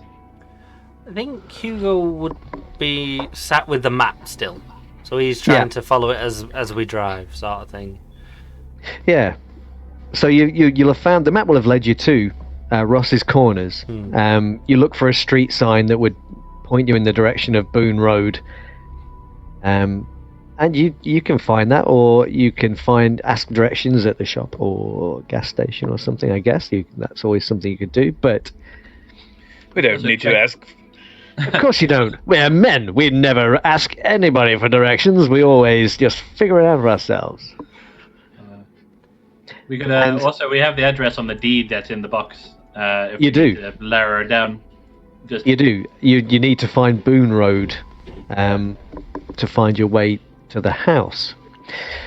And yeah, being blokes, nobody asks for directions. So you drive around for a few minutes until you spot a sign pointing to down to Boone Road, and you head off down there at a fair old pace with Dr. Robertson driving. And after less than a mile out of the village, you see this house kind of set back off the road, a dirt track leading up to it, hedgerows overgrown.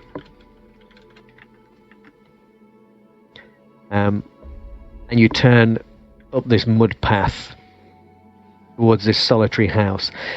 And what you see is basically an 18th century saltbox house. That is in a bad state of repair. Obviously hasn't been utilized in quite some time. There's a well next to it, an old stone well, the cover of which is falling to pieces. The wood is rotten. It did once upon a time have some grey slates upon it, which are now broken or fallen away, kind of exposing the well to the sky. A large barn, it stands behind the house, but it appears to be falling apart. Looks quite unsafe.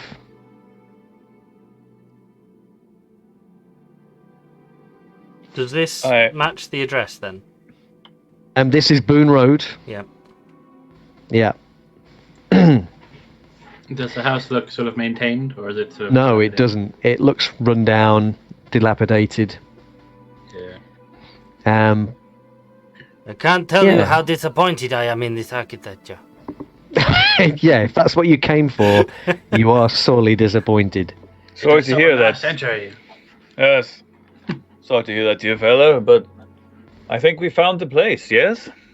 Yes, it's probably not been looked after for, what, almost 20 years at this point? They said they were scared to come back to it, so I doubt they'd be doing the garden. Shall we try, then? Well, let's have a look. Where can the car go? You can basically leave it on just outside the house. This track leads right the way up to the house. Okay, so and you can kind of park. It's almost, you feel like you're just leaving your car in a field almost. It's all this meadow has grown up around the house. There are It's summer. There are plenty of pretty-looking flowers that are growing all across this meadow that this house is set in. As is Dr. Robertson's routine, he turns the car before he... the quick getaway.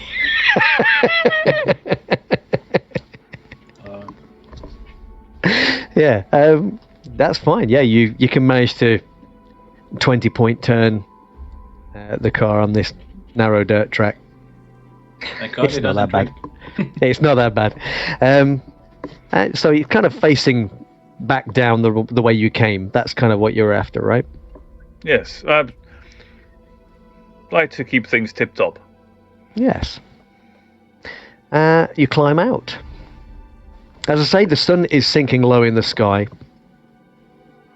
It all looks perfectly calm, serene. Obviously, there's something nagging in the back of your head. Or maybe it was all in Rupert's head. Well, we can only hope.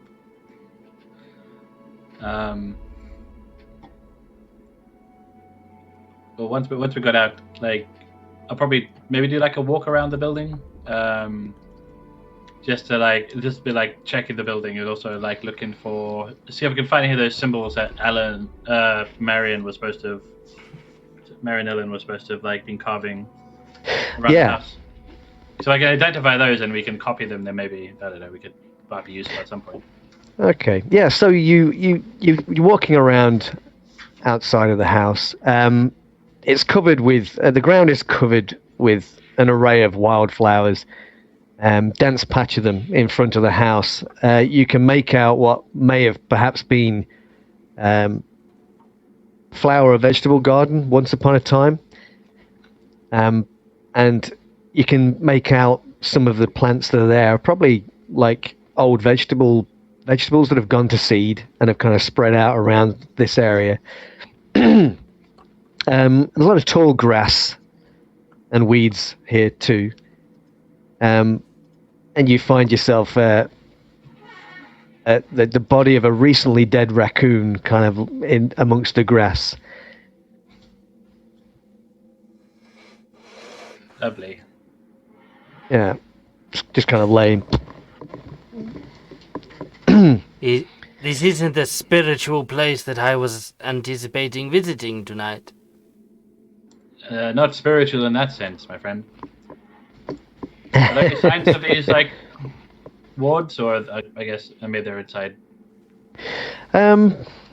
Yeah. Just for any odd symbols that might have been scratched into the wood. Right. There. Yeah. So as you're approaching the house, you can see there's a porch swing that's at rest at the edge of some of these trees that used to support it. Chains have broken and have rusted away. But one side is swinging gently in the breeze, making this creaking metallic sound. And as you kind of approach the front door, you can see the lintels above them, above the door, and above the windows. They seem to have these odd symbols carved into them that have worn and faded over the years. And Avery, you recognize them to be some kind of occult symbol. There's a few of them, a lot of different ones. Symbols of power, like warding symbols. Okay, I'm just gonna get my notepad and pen out and just sort of just scribble them down. Yeah. Or if there's a pattern to them or anything. There doesn't appear to be, but there's a bunch of them, and they seem to just kind of be scattered around in various different what are you looking points for, around the house. Mr. Maxwell? What are you looking for? So, in that journal, they mentioned that Marion had placed warding symbols around the house to try and trap this spirit creature in the attic. I was trying to see if I could confirm those by finding them on the structure of the building. And as you can see, sort of like dotted around are these little pictures. Oh, yes. How interesting. Quite artistic. Does Hugo recognize any of these symbols? Maybe in an artistic sense that may have been used. Well, that's an interesting point. You've dealt with a number of artists and stuff, haven't you? Yeah. Maybe there was one artist that you had dealings with some time ago that he made you a little bit uncomfortable. Some of the paintings that he had drawn or painted were kind of disturbing, not to your taste at all, far too dark and grim, and maybe you recognize some of these symbols within these paintings or those paintings. He was a very strange chap. You didn't buy any of his work. In fact, you probably gave him some advice about his career at the time. He needed to believe but in he left an himself. impression. Yeah, he left you with an impression. Yeah, I most have definitely. seen similar spirals and patterns of a very strange artist, and I'll explain this to the other two a bit more about this artist. Yeah. I mean, and he was very disturbed, be your word? Not the usual fellow. But I can't say I could outright say I know these symbols. Very unique symbols. And Hugo will actually take another pencil out of his ear and pull out a little notebook, and he'll make a little sketch of some of them. Yeah. Yeah, and you create quite a good likeness. You're quite impressed with your own. Well, Hugo is always impressed with his own artistic talent anyway, right? So, yeah, they look great. Very, very. Yeah, you think you got the proportions right? They look. Well, in fact, probably better than the ones that have been carved on this whole piece of wood. That's for sure. They do look carved then? They're not like painted on, or they're No, somebody has scratched them in with some kind of sharp implement. Oh yeah, yeah. Is it still clean?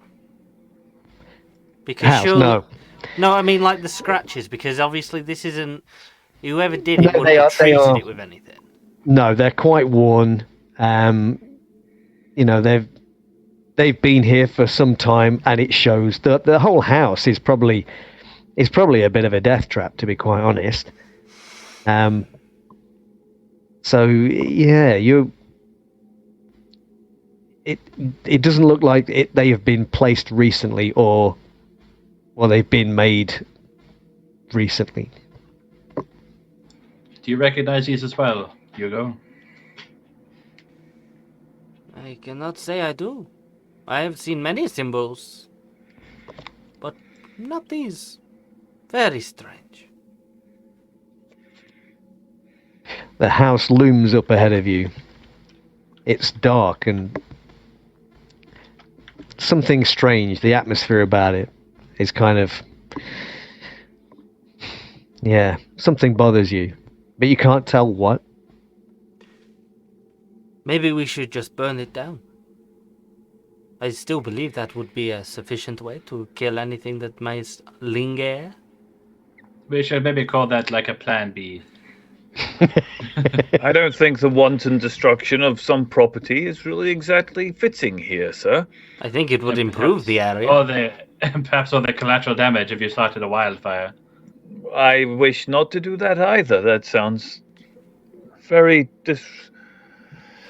Let's have a look at this place you then. wish to enter them. And if the story turns out to be true, all you'll be doing is setting whatever's in the house free. I'm still not 100% believing the ghosts and ghouls. Well, let's hope you never find out. Maybe there's some Well, let's clues see in what here. you see on the inside. Perhaps Yes. there'll be more clues.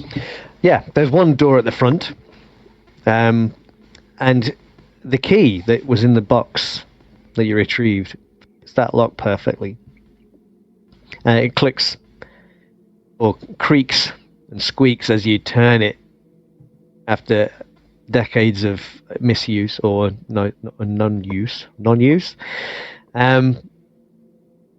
But it does turn, and the door swings open, allowing you to enter. Yeah. Yeah. Good job I brought this torch. Indeed. Yeah. Well, have you brought a torch? This is a good Now I just question. have a lighter. Did Yeah. you bring a torch? I have one, and I have a lantern in the car for when I make my rounds. I'll use a point of preparedness. As I am a doctor, I do rounds in the countryside, and it is dark, and I sometimes have to attend to people in houses. I think that makes perfect sense. Then, if you want to use You're going take back a to the point of car. your, yeah. Even if it's just part of your late night driving safety kit. I will drop a point of preparedness. Cool. The front room is dirty, dusty, and long untouched. And there's a foul odor that assails you as you kind of open and enter through the front door. Dust is thick on all of the furniture in these empty shelves, and there's dead leaves and detritus covering the floor. There's an iron stove that kind of rests against one wall. And the floor is wooden. It's warped. It creaks heavily as you walk in. There's a round table and chairs that's sat near the stove. Rot has eaten away at this table. There's an old couch and a matching wing chair there. Mouldering. And you think that perhaps that's where the smell is coming from, this rotten furniture. Are you sure a fire wouldn't help? We can call that Plan B, as we discussed. There's another doorway at the far end of the room that you can see. Yeah, I'll go. On this ground floor. Yeah, just before the entrance there, you can see there is a narrow opening in the floor that leads down into a cellar. You can see these flight of steep steps. Did we say we were just dropping the box and leaving? No. We did not. Let's check out. Let's scout out the ground floor and then see if we can find this room where this ritual is supposed to have happened. Yeah. Are there any candles or anything that we could light to maybe lighten the rooms as we go? That is a good question. I would say, if you wish to burn a point of preparedness, you will most definitely find some candles or something here, I reckon. Yeah, why not? Okay. Hugo will happily burn a point of preparedness for said lighting. Yeah. I think you'll probably find that there's a few candles that are kind of scattered around the room. Make sure your that have been there for some time. Yeah. Make sure your preparedness goes to slow burning candles. Ooh. Yeah. Most definitely. I've spent the point. Excellent. Yeah. So, yeah, you've got these steps that kind of lead down, and then there's a doorway into a back room. Through the doorway, you can make out like a fireplace at the far end. More furniture that's kind of scattered around there. And I'd like you all to make a sense trouble roll. Sense what? Sense trouble. How does one sense trouble? Is it as a It's a general ability, so you'll scroll down. If you don't I'll have it at 0 then. Okay, that's cool. I didn't mean to spend the point on that. Sorry, it was just a So I second. just roll. So it's just a sec. Okay. Where do I? I think Peter and Hugo, pretty much at the same time, you hear. It's like a scuffling, scurrying noise. But you, if you don't have sense trouble, you won't make the roll. Okay. Lloyd, it's yeah. No. There's a scuffling, a scurrying noise on the floor beneath you, beneath the floor. I say, did you hear that, sir? Yes, this pale lace is infested with rats. Yes, perhaps your idea to burn it isn't such, but we should seek the authorities properly first, of course. Very well. For rats occupying an abandoned building. I have known rats be very devastating in a population once they have a nest and foothold. They spread disease. Can't be Well, tolerated. maybe we could deal with it when we are finished here. Is there anything in the back room at all? Just a fireplace. The back room. Yeah. There's a comfortable armchair in one corner. This matches. I say this room, and I take out the notes if I to say how. Look here, this is similar to what they were saying, that he had the chair. It was his turn for the chairs, while the others sat in the corner. I wonder if this was the room where they performed the ritual. Where the person on the chair sat in the corner. The rest sat in a circle around the pentagram. Yeah. Is there any essence of a pentagram on the floor or anything at that point? The floor is probably no. Not after so much time. I guess it's kind of more just detritus all over the floor, really. Hugo will be looking around as well at this point to basically see if there's any of those strange markings on the inside of the building. Yeah, maybe on doors or anything. Yeah. Okay. Yeah. And oddly enough, in this back room, you can see there, in the centre of the ceiling, there's a trap door. And around the outside of this trap door, on this wooden frame, there are more of those carvings. Gentlemen, look at this. This must be how they trapped this, whatever the djinn in the attic, as I mentioned in their journal.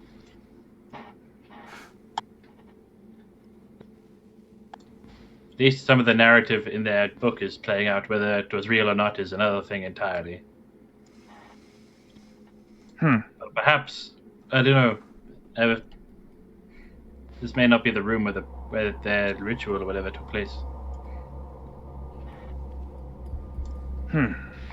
It's all very strange. Anybody have evidence collection? I do. Cool. Do you want me to spend a point or roll for it? No. Avery, you're examining this with this wall. As you see Hugo examining this attic trapdoor, you become aware of some muddy boot prints on the floor coming from the back door. They look, compared to everything else, more recent. There's near the fireplace, to the left of the fireplace, there is a thick woolen blanket that has been thrown down on the floor there, and an empty can of Campbell's pork and beans. There's a dirty tin spoon sticking out of the can. Gentlemen? And then on the table in this room, there's a wooden stick. I have, yeah, a stick, and it's like a handkerchief that's Like opened up. like a Kindle stick. A bindle, yeah. Bindle, yeah. Yeah. Gentlemen, looks like someone else has decided to take up residence here. Quarters. Yes, probably came in from the back. Look, they've set up next to the fireplace. Do they look like it's been recently used, like maybe in the last day? If you examine the can, whatever is inside doesn't look mouldy or like it's been there for some time. This looks very fresh. And with further investigation, Avery, you notice the embers in the fire seem recent. Yeah. I'd say if someone like a traveler is like untied their bundle here and eaten some food, like they would at least be coming back. They wouldn't have left all this stuff behind. Are we sure that we're alone? I kind of gently say to the other two. Hello? Anybody there? Zutalo! Well, perhaps they aren't here right now. Or maybe they've gone out, or maybe they're hiding. I mean, are there any other rooms joined to this? No, there's just these two front, back, and downstairs. The cellar and the door in the trap door into the attic. Yeah. I'm just going to check my car. Okay. I walk back the up. only other room I guess they could be hiding, it would be the downstairs. It would be quite tricky for a man to climb up into the attic unassisted. Yeah. So with any luck, they've either out for the day, maybe they're out on the fields, just using this as like a cheap accommodation, or they're hiding downstairs. Did you hear anything? Or see anything out of order in the previous room? Well, did Hugo mention? Yeah, Hugo and Peter both mentioned they heard a noise. Yeah. Downstairs. What is Peter collecting from the car? The wheels. Yeah, check they're still there.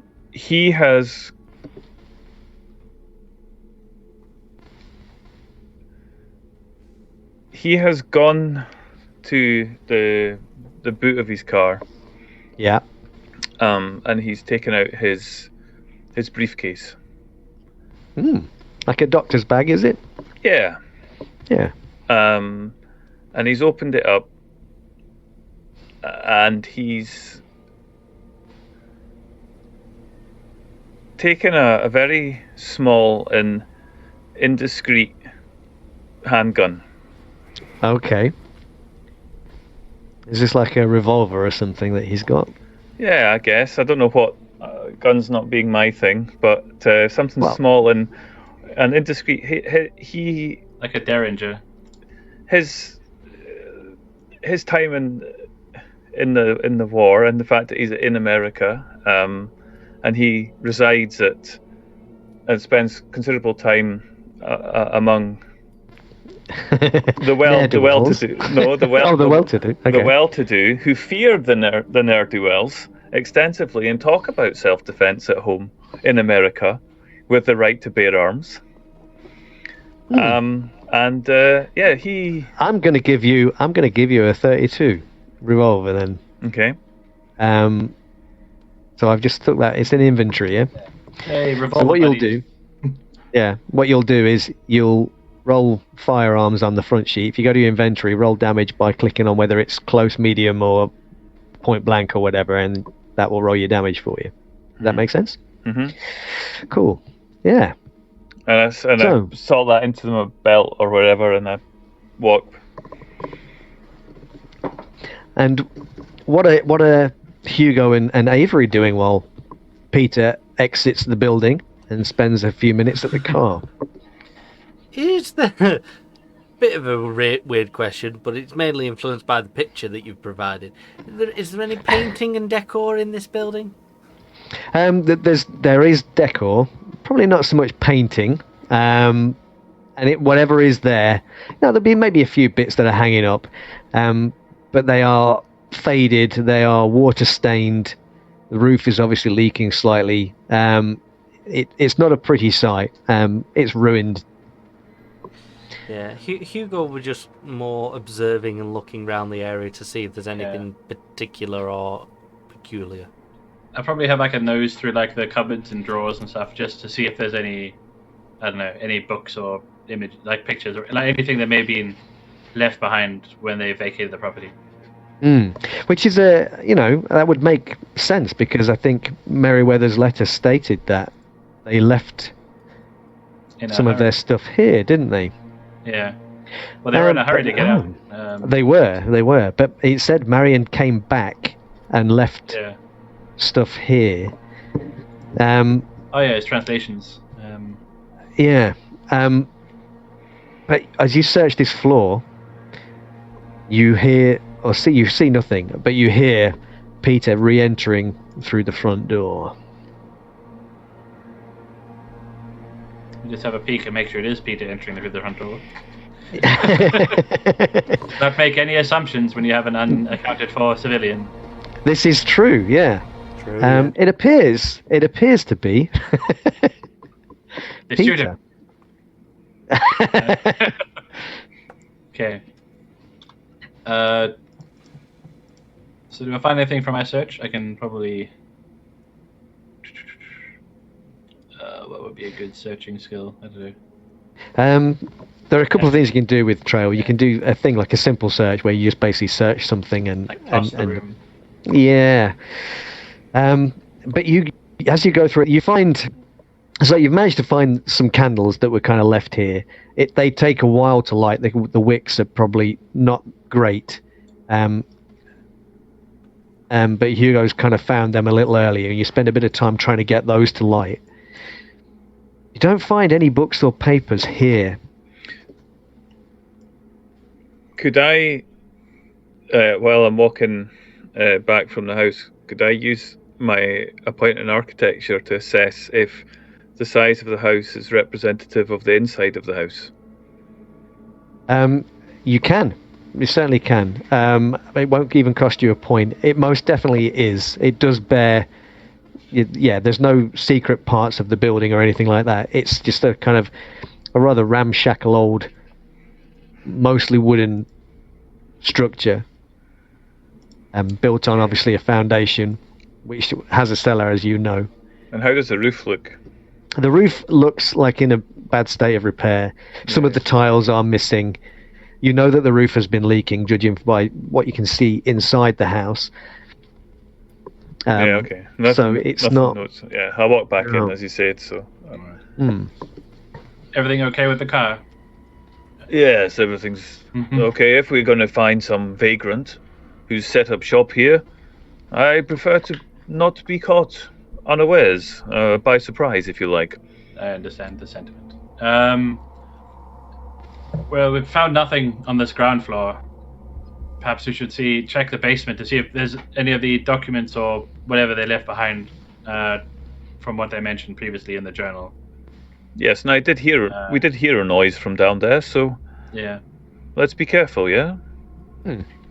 I'll unpocket my revolver. Like, if you don't mind holding the lights, and I'll just make sure we don't have any, in case there's some nasty critter living in the basement. Yeah, and seeing the gun get taken out, I take the light and I pass it back to Hugo. And I take my gun out. We're going to kill a homeless person. Okay. So it's going to be... It's Avery going first down into the steps to the cellar, yeah?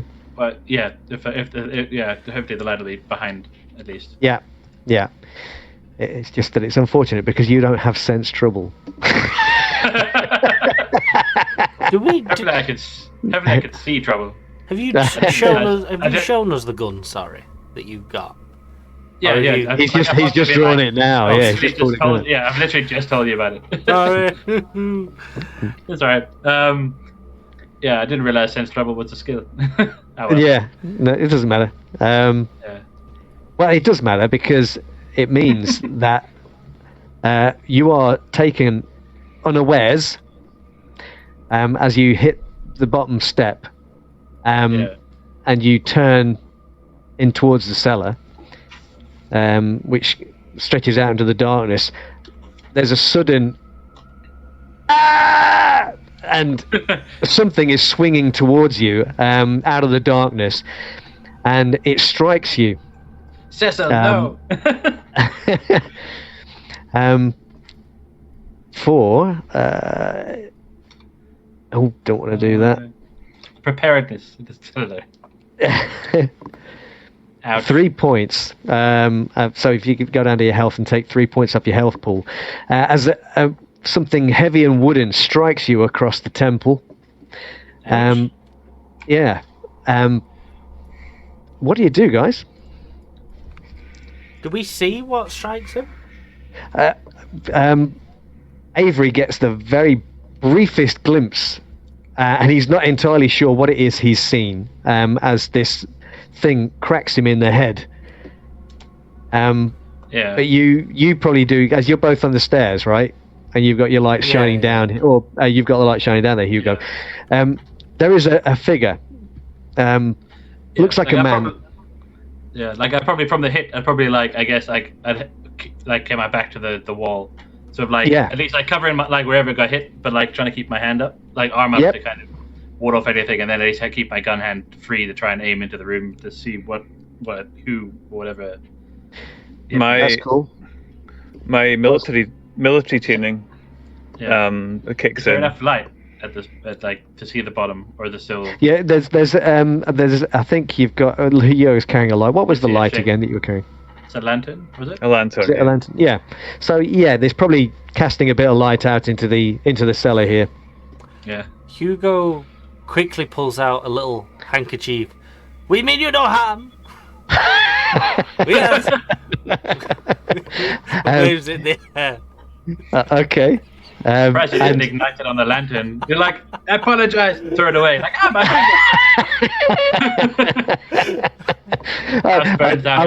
I was just glad that you didn't do the we surrender.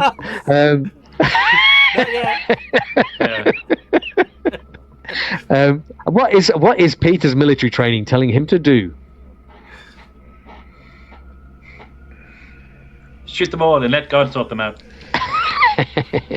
He's grenade. He's aware of an incursion in a space that's similar to the kind of training that they had in the trenches. This is similar to that. So he knows that they've been told to drill about if an enemy combatant enters into the trench from over the top. Then the first thing to do is to neutralize them.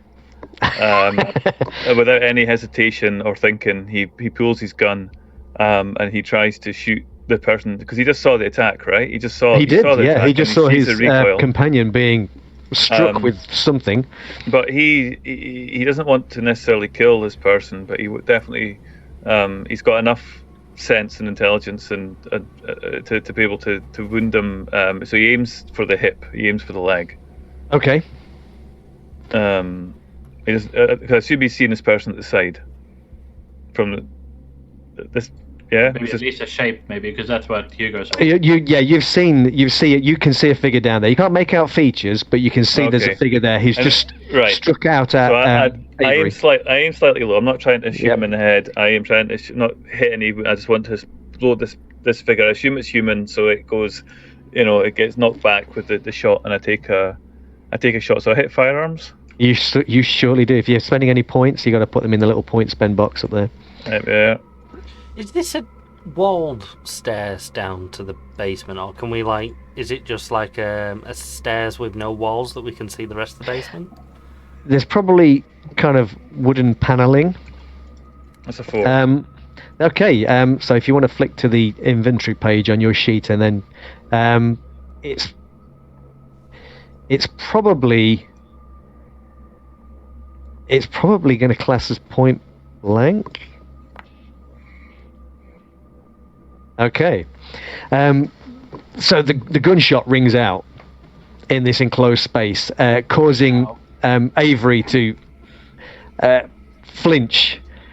And and maybe causing a little jump from Hugo behind him as well. The bullet strikes this guy in the leg, precisely where you intended to hit him, and it kind of knocks this guy over.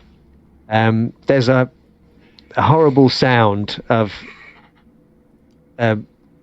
tearing cloth, perhaps, that follows the bang momentarily, and he falls to the floor and hits the deck hard, and you can hear a soft groaning. I think you shot him.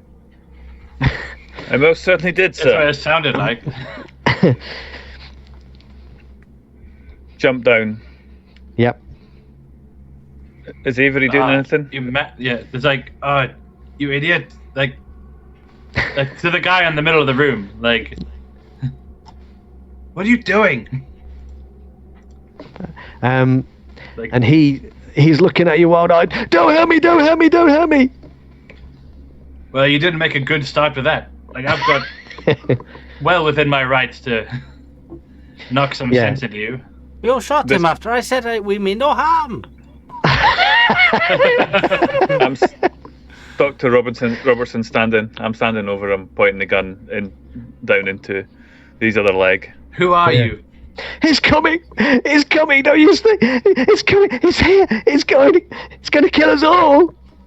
Well, not if we can help it. But who are you? Start to the beginning. He babbles incoherently. Yeah, he's. I think that Hugo, you are aware that this guy seems to be. He's mad. There's nothing else you can say about him. He seems to have lost his mind. He is terrified. Gentlemen, this man is purely insane. You're not going to get anything decent out of him, especially now you've shot him.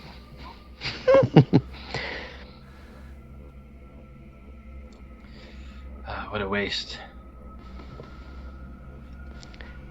He's babbling. He's crying out in pain from the gunshot wound. He's babbling. He's talking about something chased him. Something chased him. It's going to get him. What chased you? Just speak some sense. Like, what I want to do is like, take my tie off and just be like, will you let me bind your leg so you don't bleed out here on the floor? As you kind of approach him, he tries to scramble away in fear. Hugo, this man is in shock. Can I use reassurance to try and work on someone who's crazy? I don't know. I thought it would. So I can spend some reassurance to try and see if I can calm him a bit. Or at least be a little bit less threatening. Okay, yeah. Why don't you go spend a point of reassurance on that? And that calms him enough for him to let you attend to his injury. Yeah. Yeah. Hugo. Yes. You maybe with your background, you may be able to talk to him, calm him down, talk some sense into him, perhaps make him see reason.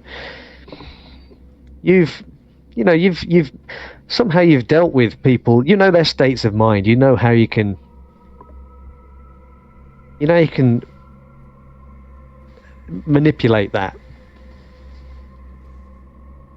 Perhaps you could. Yeah.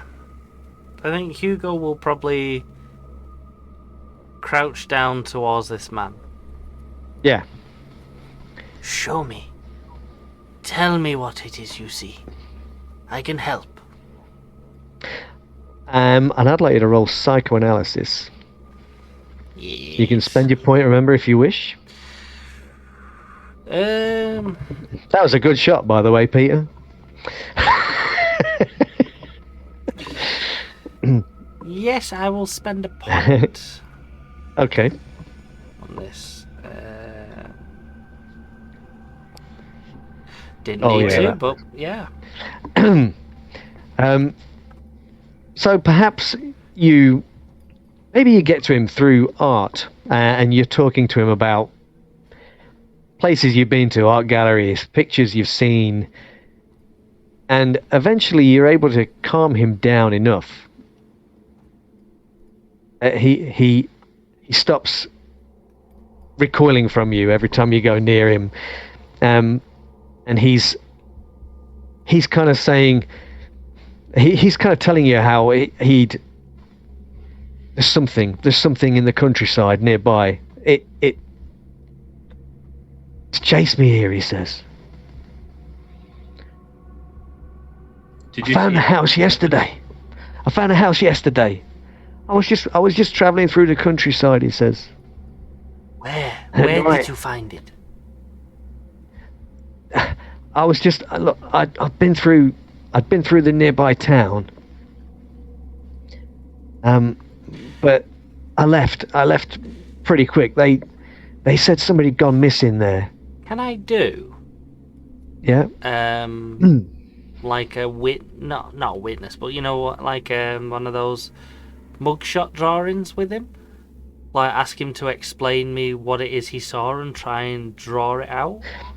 Yes, and we'll get to that in just a moment. Yes, we can do that. Yeah, he's kind of, you're kind of asking him, what was it? What did this thing and he's saying it's a monster. It's a monster. It's like you can't see it. You see it, it whips up like a wind. Dust, leaves. You can't see it, it just seems to come out of nowhere. Why would you not just leave then? I tried. I came to this. I found this house yesterday. I thought I'd stay here a few days. You know, it's far enough away from the village. I thought I'd stay here for a few days, but then I heard some strange noises, and I went to leave. Still, I was frightened, and I went to leave the house, and it chased me. I got as far as the tree line at the end of the field, and it chased me, and I had to come back. I had to come back here. It was the only safe place. It did not chase you inside the house? No.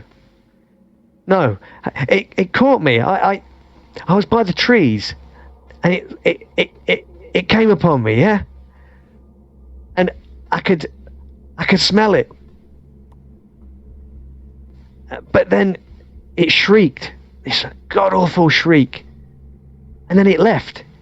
It went somewhere else. I think I heard a voice, a woman's voice calling somewhere, and then it disappeared, and I ran back to the house, and I hid in the basement. I've been here ever since.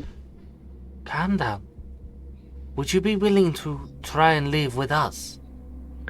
We need to get you medical attention, my friend. We did not mean to shoot you. We can't leave here, though. We can't leave. We can't leave the house. We can leave. We will help you. Come with us. And I'm gonna urge the man and kind of. Yeah, use reassurance or something. Is that? Trust me, I'm a doctor. Yeah. While he's doing that, I'm gonna surveil the room. I don't have reassurance. Yeah. That's great. So you're trying to. Or if you prefer, I'll do the reassurance. But I mean, you've already made a bond with him, I guess. I don't have anything I could even remotely tie into. Well, your psychoanalysis, you've calmed him down, but he is not going to leave. He is not leaving this house. That is, he's. I go back up. Adamant about that. We prop him up in the corner then, maybe, so he's like at least out of the way or somewhere. I go back up to the top again, back up to my car, get my doctor's bag while all this is going on. Okay. Cool. Can I? What does the attic look like now that we've got like lights and? Oh yeah, sorry. Here you some light from above is kind of filtering through the cracks in the floorboards, but it's not enough for you to see. Did he take the lantern with him? I don't know. No, it's all right. I I would lit hope not. candles. I That's lit cute. candles as we went. You Oh, do. you got candles. Okay. Yeah. So we're well lit regardless. Can you imagine we're just there in the dark with the wounded guy, and then Peter just takes the lantern and goes back to the car, and you're like, Wait a what? minute, guys. I Comes back and everyone's dead. use reassurance to kind of placate him, say, look, we're trained. Didn't shoot to kill you. I could quite easily have done so. I will attempt to make good on this healing, and I'll be back. Don't go anywhere. No. Keep him here. And he grabs a hold of you as you go to leave. It's getting dark. No, Don't that's okay. leave, he says. I'll be back. Just be a very short while. The car's parked outside. Stop him! Don't let him leave. Don't let him leave. You've been shot. We Mr. have to Bellinger, help please. Peter, at the sign of any trouble, And come when back. when we don't find want out anything who shot happening while you, you're we'll on your own. prosecute them. But we're here helping you. Okay. So What Peter does heads. that look like while Peter goes off and gets murdered? Peter heads upstairs. You're having a look around the cellar. Did you say, Avery? Was that the? Yeah, I'm wondering kitchen? if maybe this was the ritual room. Hmm. I don't know. What's the disc? What? I don't know. Okay, it's small and there's a low ceiling, and it feels quite claustrophobic down here. The floor is just hard packed earth, and it's a lot cooler down here, and smells of dirt and dust. You can see there's a pair of chairs that are they're stacked up against a wall at the base of the stairs. There's a table with the missing leg resting on its side. The leg of the table currently lies where this fellow was shot, and that's what you were struck with earlier. Shelves are lining one wall. There's cans and boxes that sit on the shelves. They look like they've been there for a long time. There's a silver tea set that's kind of long tarnished on one of these shelves too. Cast iron pans, tableware. And on the lowest shelf, there's a row of bottles containing some kind of liquid.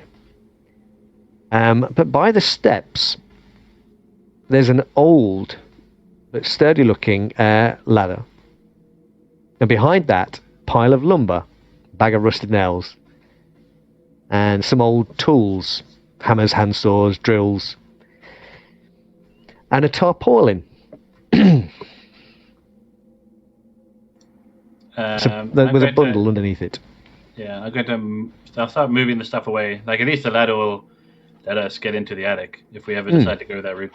But yeah, let's see what's under the tarpaulin. Hopefully it's nothing too unsavory. Yeah. Is the guy at any point of giving us a name yet, or is he still a bit out of it? I'm still talking to him. Yeah. Have you asked his name, Hugo? I did earlier. Yeah. So he says his name he's Robert Baker is his name. I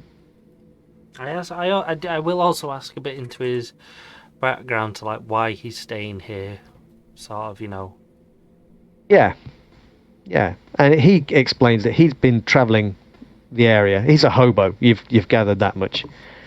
And he'd been doing some odd jobs in the area or whatever. But there's been an incident in the nearby village, over in Ross's Corners, that, like, not the last night, but the night before that, some woman had gone missing, and because he was new in town, the villagers had basically turned on him, and he'd had to flee the village. This is what he's telling you. And then he found this house, and he decided that he would rest up here for a few days. Can I assess his honesty in all of this story? You certainly can. Yeah, do you want to spend a point as well? Because I mean, he's half mad. He's babbling still. But I think if you spent a point, you can probably still figure out if what he's saying is basically the truth. if you wish to do that. Okay, I'll spend a point. Okay. And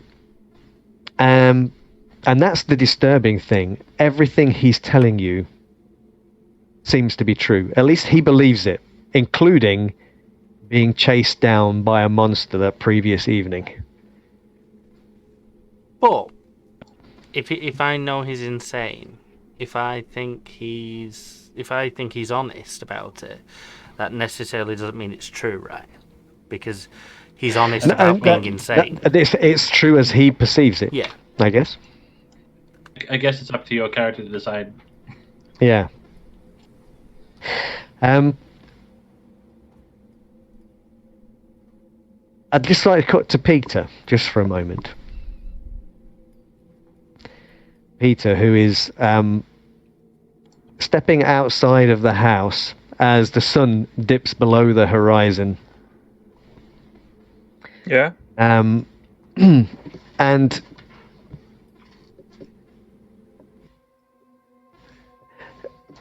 you kind of see the light fades rapidly as the sun disappears. And you get out to the car. And I'd like you to make a sense trouble roll.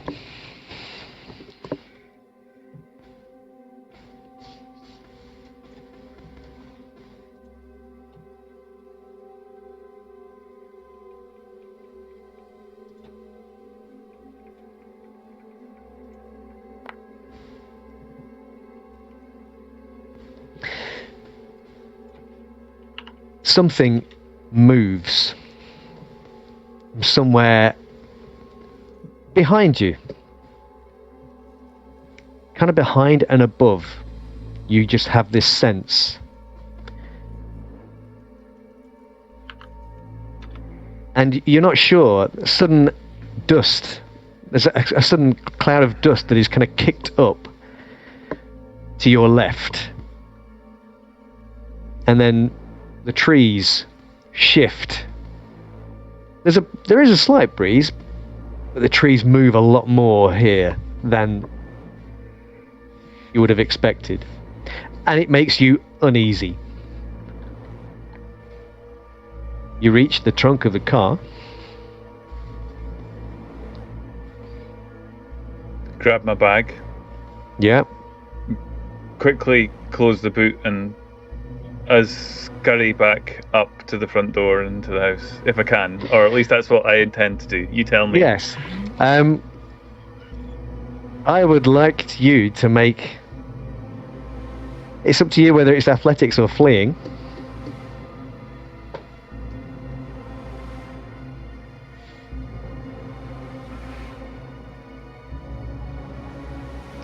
So my sense of impending doom increases. I am frightened, and I use my academic prowess to try and propel me from the car to the front door very quickly. Yeah. Yes. Do so. Where's that roll? There you go. There we go. That is a good roll. That's a very good roll. However, I wonder if it will be enough.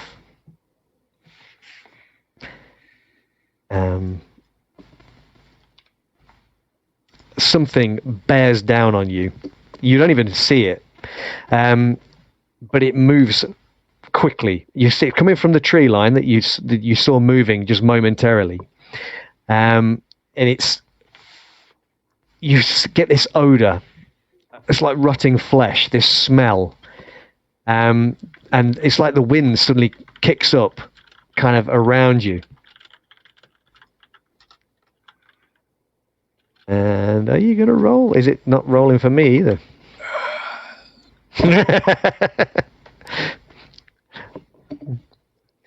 And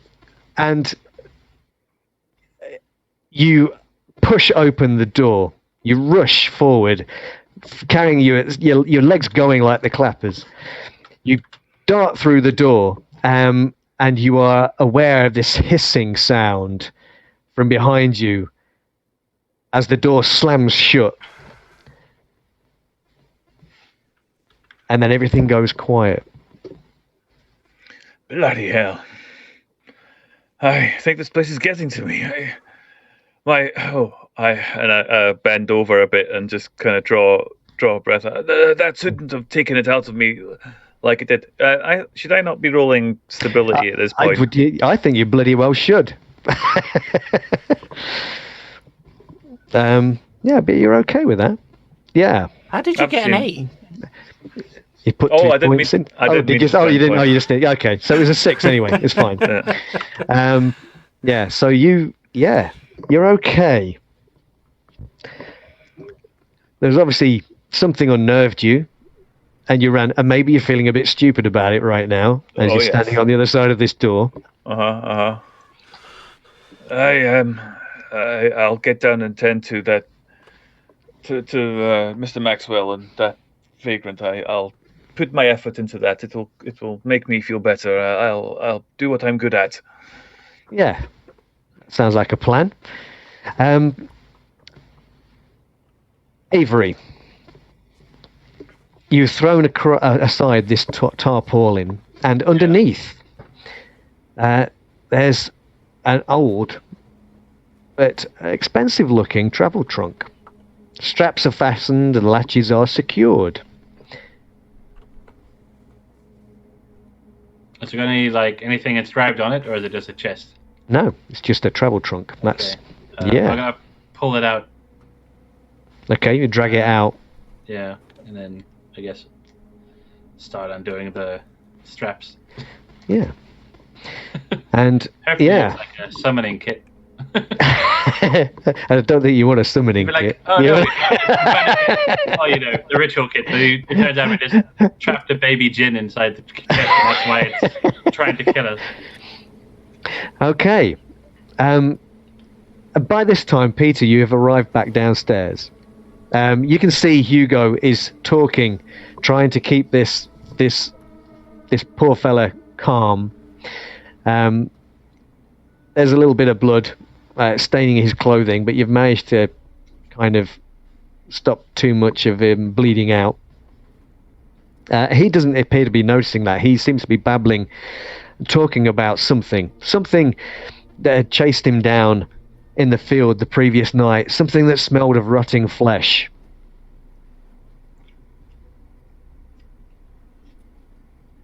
I think you're muted, my friend.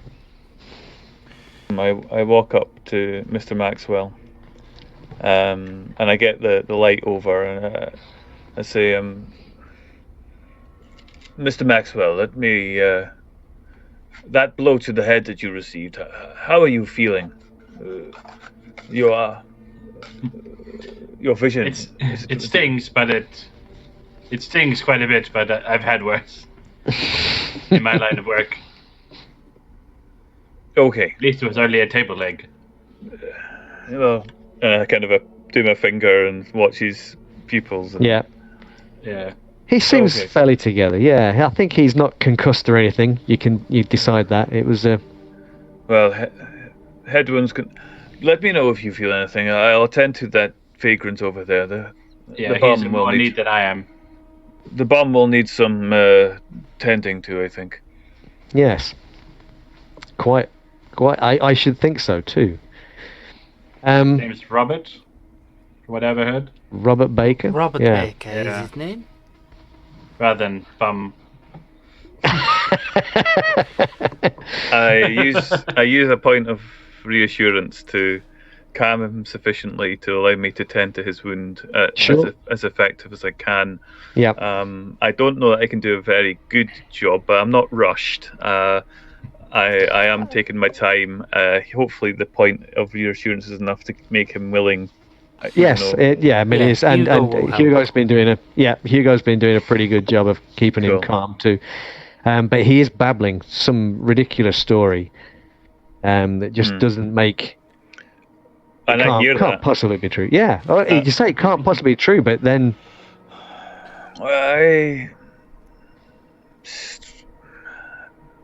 I look up at Hugo and Avery and say, I do believe in sharing information that might be pertinent to a patient's case, but I'm not sure if it's just suggestion or not. But when I was at the car, I got a very strange feeling. Without a doubt, the wind whipped up. Perhaps a whirling dervish, something, I don't know. A small wind and smell out there, just like this man is describing. Peter, maybe you should focus on the healing, and we can discuss this later. And I kind of nod towards Robert, kind of like, maybe not in front of him.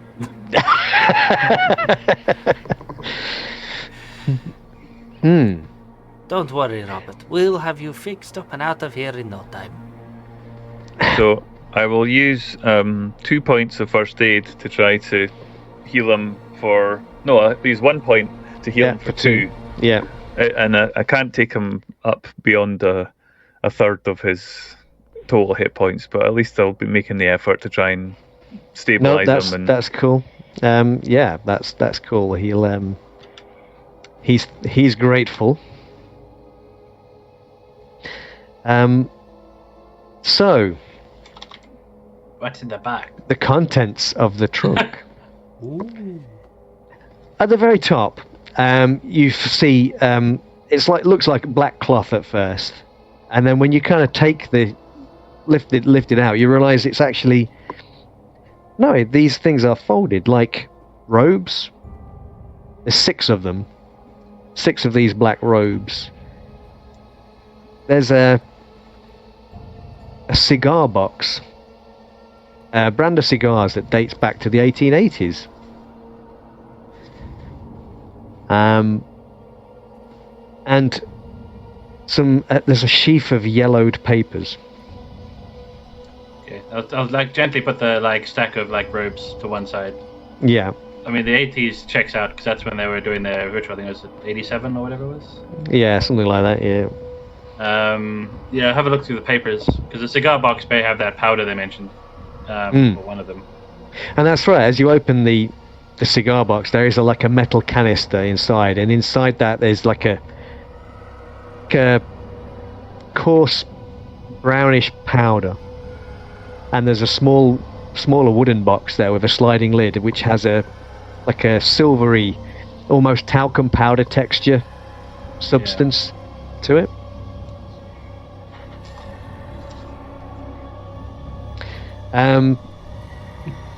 So one of them will be the what's called the dust of Ibn Ghazi, and the other one will be the ritual powder. So we don't know which. We'll have to figure out which one's which at some point. And then, so what's on the papers? What do we find on the papers?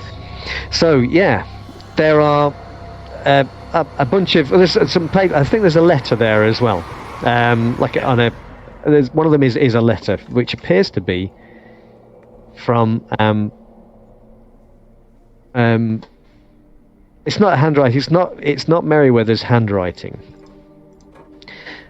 If I can find it, but I can show you that. Do you want to look at that first?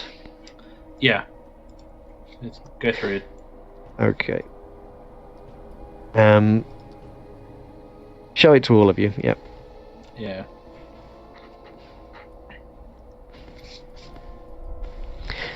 And this is a handwriting you don't recognize, but it's dated the 26th of March, 1884. It says, "I don't know why I'm putting this down on paper. It's probably a bad idea, but I feel the need to leave some kind of explanation for my actions and intent. When I took the sarcophagus from my uncle, I did not think it would be missed. I expected to be able to research it and return it later. I was such a fool. Despite believing in the powers we tried to summon, I grossly misunderstood the consequences. Now Robert is dead, and Harold a madman. I'm going back to the farmhouse to organize our things. I dread stepping foot again in that place, but I must make sure that our materials will be available again when we need them.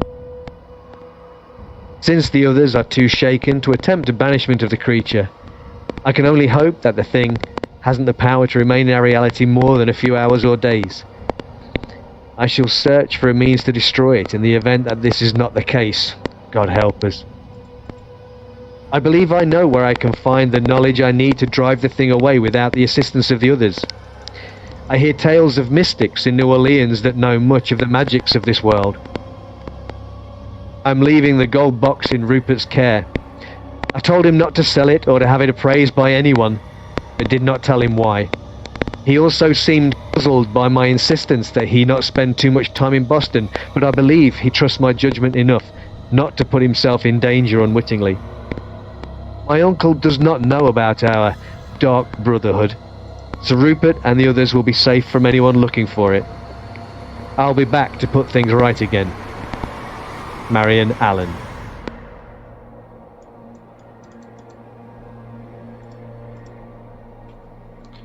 Well, that's disconcerting. And then there's the sheaf of yellow papers as well. Yeah, I'll try to read through those. Yeah.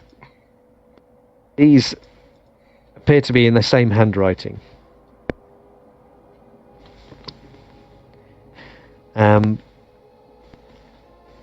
You probably assume that DVM that he refers to. Yeah. That's the book. Yeah. The famous mysterious. Yes. Mysteries? Yeah.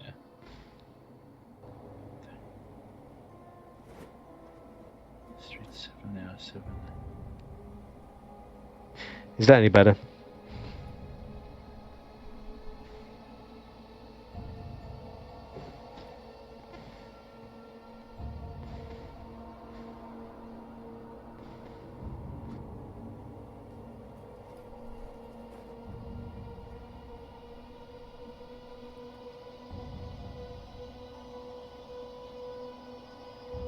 These appear to be the notes that are taken by Marion Allen from the book De Vermees Mysteries.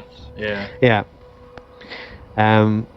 First few pages, the three of them, appear to be describing the nature of the thing they summoned. It probably makes more sense to Avery than it does to anyone else. Well, I hope we'd have to deal with 7 of these things. Jesus. Okay. Yeah, it says, neither male nor female are they, destructive whirlwinds they are, having neither wife nor offspring. Compassion and mercy they do not know. Prayer and supplication they do not hear. Throne bearers of the gods are they, standing on the highway, befouling the street. 7 they are, 7 they are. From house to house they dash along, no door can shut them out, no bolt can turn them back. Through the door, like a snake they glide, through the hinge, like the wind they storm. Only the signs they alone can read may ward them. Baleful are they, baleful are they. 7 are they, 7 are they, 7 twice again are they. May the spirits of heaven remember, may the spirits of earth remember. They who in heaven's vault were created are these 7. The first is the south wind. The second is a dragon, whose mouth is opened that none can measure. The third is a grim leopard which carries off the young. The fourth is a terrible shibu. The fifth is a furious wolf who knoweth not to flee. The sixth is a rampant that marches against God and king. The 7th is the wind of knowing which takes death. 7 are they, dreams and advisers of the fallen king Nofru are they, but only the 7th was brought forth. After this fashion the casket was presented, and he called the 7th attendant from the golden stone to bring him word of what lies after death. The servant was wise beyond measure, with knowledge of the spirits and death beyond any, but it was sharp of tooth, merciless of fang, and with poison instead of blood. It stood as a fierce storm of monster vipers clothed in horror. All who beheld it were overcome with terror, all but the king and the wise. They knew the bonds which held it, and by whose will it was easily bent. Day and night without ceasing he ordained to listen, and with the 7th attendant as his teacher the fallen king was granted wisdom, and death no longer held any darkness. He therefore, who now hears my words, know that I have discovered all things that were before hidden concerning this knowledge, and disclosed the greatest of all secrets. What covered all, what sheltered, what concealed. There was not death, yet there was naught immortal. There was only the confine betwixt day and night. Understand therefore and accept this gift that is hidden from the thoughtless world.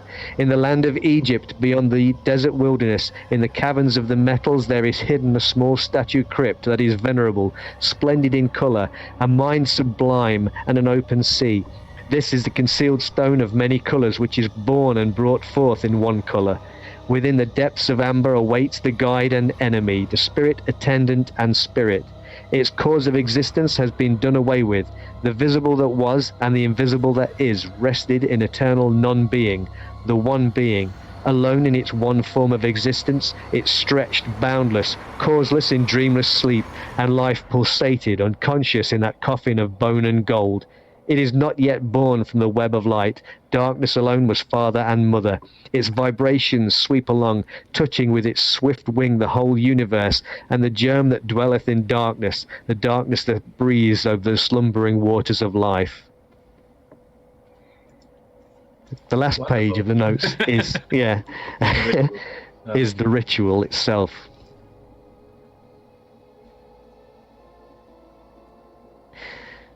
Where you need to prepare a large fire upon hearth or earth, set forth the amber and scribe the invoking or banishing wheel from it. Construct it in the likeness of older wheels, placing it on the imperishable centre.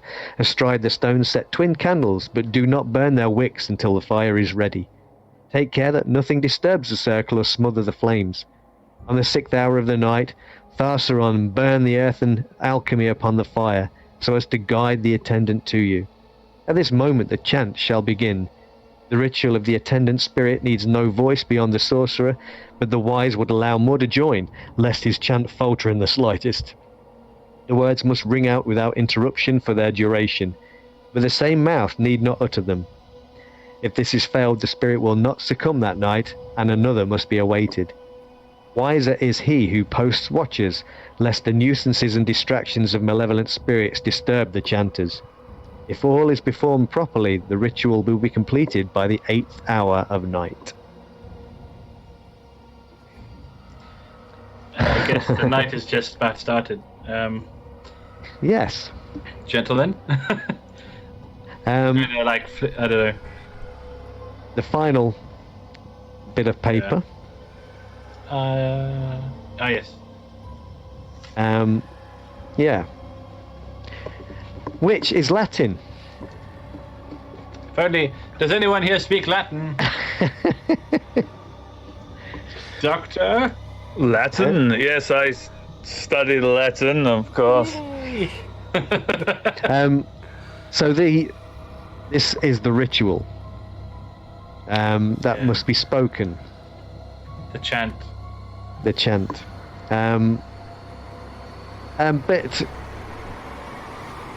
But our good doctor friend, he knows Latin. That's what I'm counting on. Yeah. It's magically translated. That was great.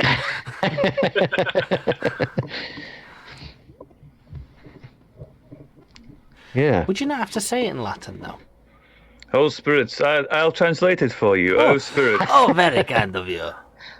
You and I exercise by the power, wisdom, and virtue, by divine knowledge, by the dark void, by the name of the old ones, the root, trunk, source, and origin of all other divine names. It's very peculiar, whence they all draw their life and their power.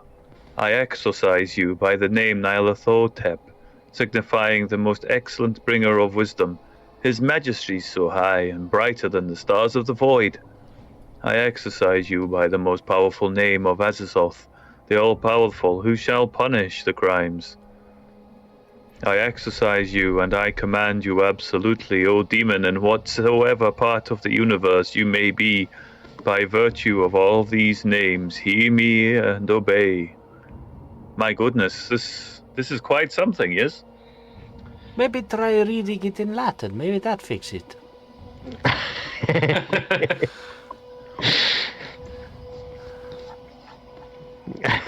Do you want to read it in Latin? I think this is the ritual that they wanted to make amends, to put whatever it is to rest. Do we just need to read it in the room? Or form a circle? I mean, Yes, the a one pentagram. thing, the one thing we seem to be missing is the amber. Are the Yeah. candles in the box? Oh, Yeah, I think everything is there, including perhaps there would be the pentagram Yeah. I that you know. need to draw. I know what the pentagram looks like. The It wheel. was not like that. It's not your usual pentagram. Ah, yes. It's a Stargate. Hugo's gonna take that picture, and he's just gonna go and draw it. Yeah. Yeah, that's a good idea. Yeah, whereabouts are you going to do this? Upon hearth or earth. We need to prepare a Yeah. large fire, so hearth I would get would be like the room with the fireplace would be a good start. He'd probably go to where the chairs were. Yeah. Where they've done the stuff before. Yeah, there is the room that had the With the back door. the trap trapdoor door. into the attic and the back door. Yeah. Yeah. That had a stone fireplace in it, and Yeah. So we could use that for the large fire. and there was a chair that was in the corner of the room there that I think somebody surmised probably was where the Watcher had stood or waited. We could if we just follow this through. If there's nothing here, then we waste one evening of our lives. And if there is, if we set it in the fireplace, the hearth room just below the attic where it can come through, we could perhaps banish it or trap it. Yes, But don't we very need, good. though Now, no disturb. I I must don't- get this right. I don't know where this. Yeah, I don't know where this we need to find this amber. Is it? Are you suggesting that we perform a ritual in this house? Well, unless you think For- shooting our friend is another idea that you want to go down, I don't see what else we can do. The plan B, we burn it down. Plan A, we do this, and then we see what happens. Do the ritual.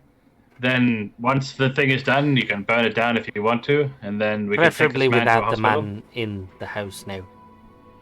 That would. Oh, that's a sudden change of pace. And accent. This is what nice how he's Italian. this is what Professor Merriweather asked us to do. Yes, this is what Yes, he it's talked his last about. request. My It The goodness. makes last sense. thing we need for this is the amber. Is there amber? There's no amber in the box, I'm guessing. Did I bring No. Amber with me? Can I use preparedness on that? It wasn't just amber that, It's a specific- that was referred to. It was amber with an insect that was trapped inside it, wasn't it? Can Hugo ask the man if he has seen this whilst he's been in the house? And he just says, I haven't really been down here until I heard your car pull up. But you've explored the rest of the house. Yes. I stayed upstairs, yeah. And you did not see this? No. Maybe it is down here. Would you help me look? We'll hope it's here. And I'll Worst case is if we have to go into the attic. But that's That not here might in be the worse. attic.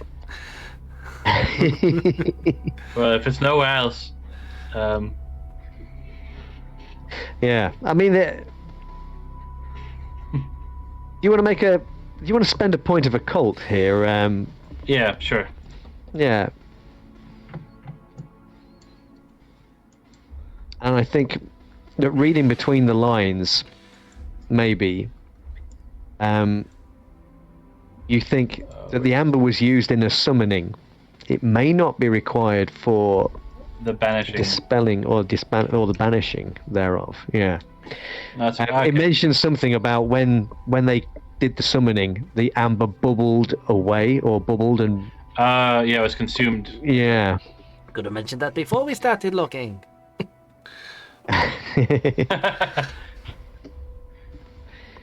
Well, I mean, we're Um, all there. That's fine. Yeah. Okay.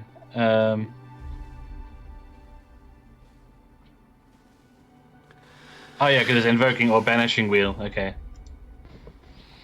Yeah. So I guess this is the banishing wheel. So we should set this up in the hearth, the room Front of the upstairs. half. Yeah.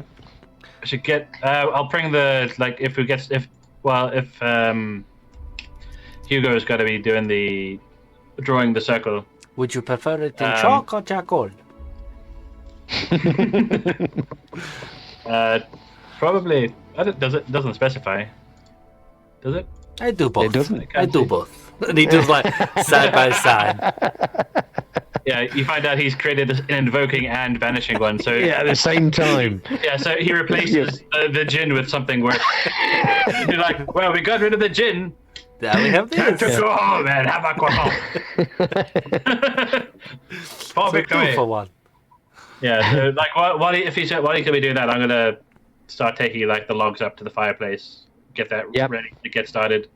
We'll have to do some timekeeping to figure out how long 6 hours of night is, because we'll have to be based on, I don't know, whenever sunset is.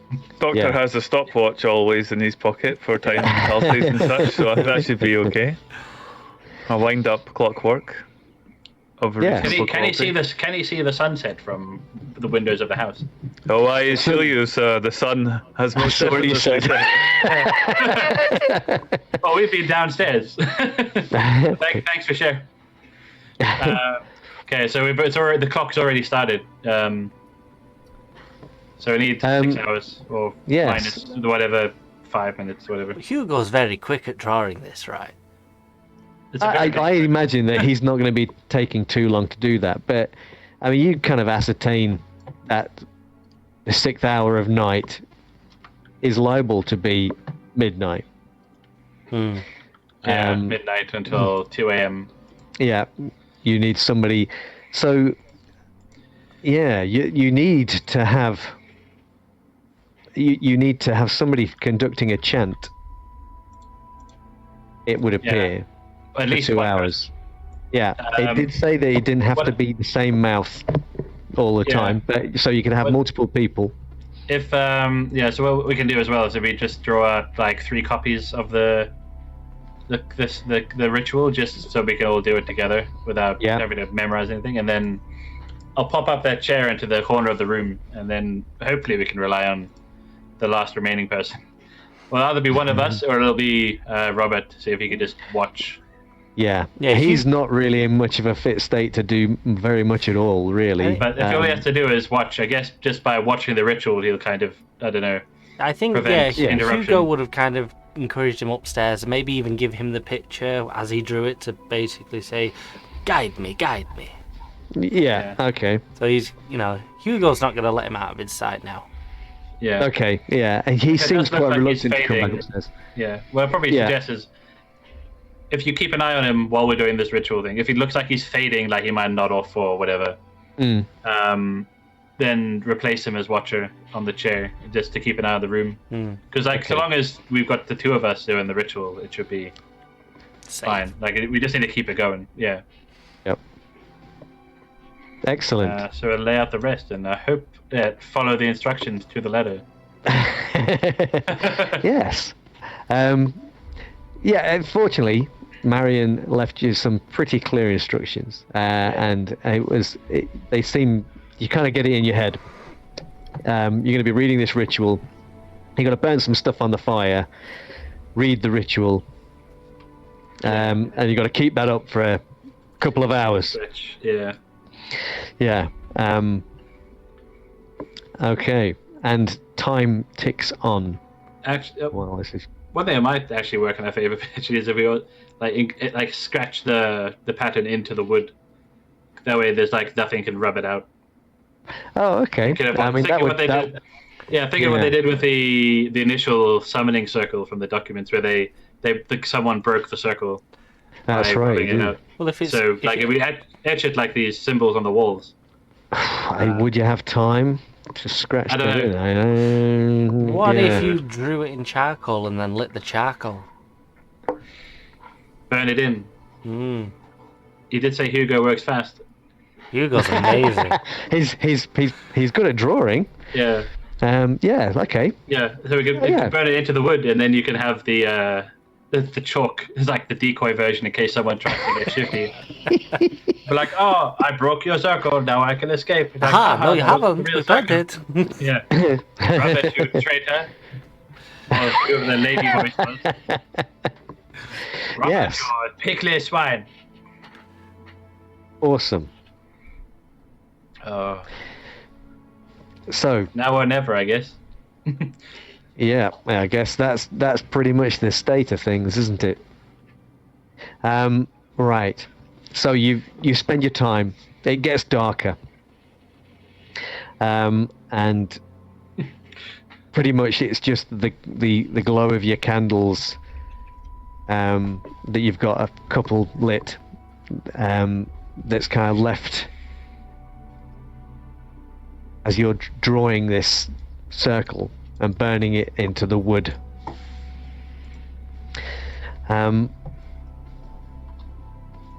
So you probably managed to get all this done before midnight.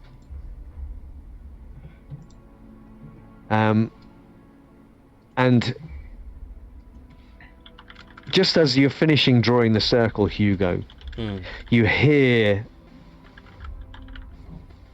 some kind of shuffling noise upstairs, up in the attic above you. And you hear a strange hiss. And then something moving from one side of the house to the other. And like a flurry of something happens, and then it goes quiet. Then you carry on filling your circle in.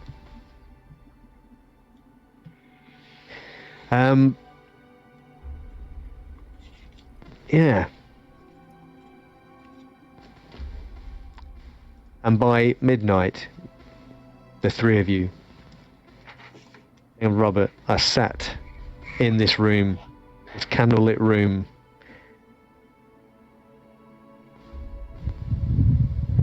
ready to carry out your duty. Yeah.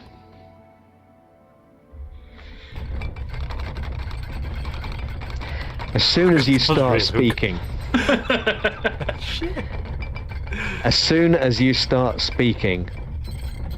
you hear a flurry of activity upstairs, and the whole house begins to shake. I'm just going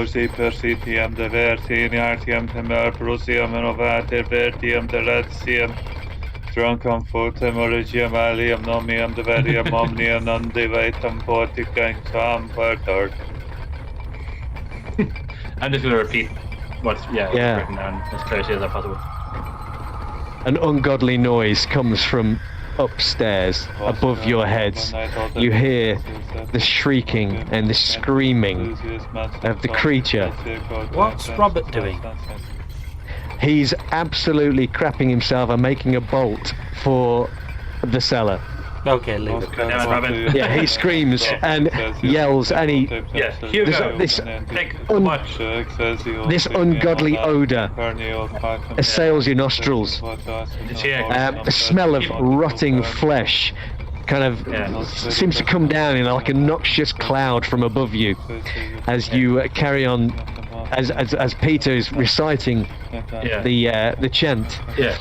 Hugo, take watch in the chair, and then I'll carry on. I'll join in the ritual again, the chanting. Oui, oui. Yeah. Yeah. He jumps in the So chair. you're sitting in the chair. It's here. Yeah. He's probably going to start Hugo's probably start mumbling things in French under his voice at this point. Look at me do it. Yeah. Do you have sense trouble, Hugo? Oui, oui. Could you please make a roll for me? Yeah. I think you're gonna find things are about to go sideways. I will spend a point in this sense. Okay. This is where the entire house just lifts up and flies off. You're like, well. God, look at all these good rolls.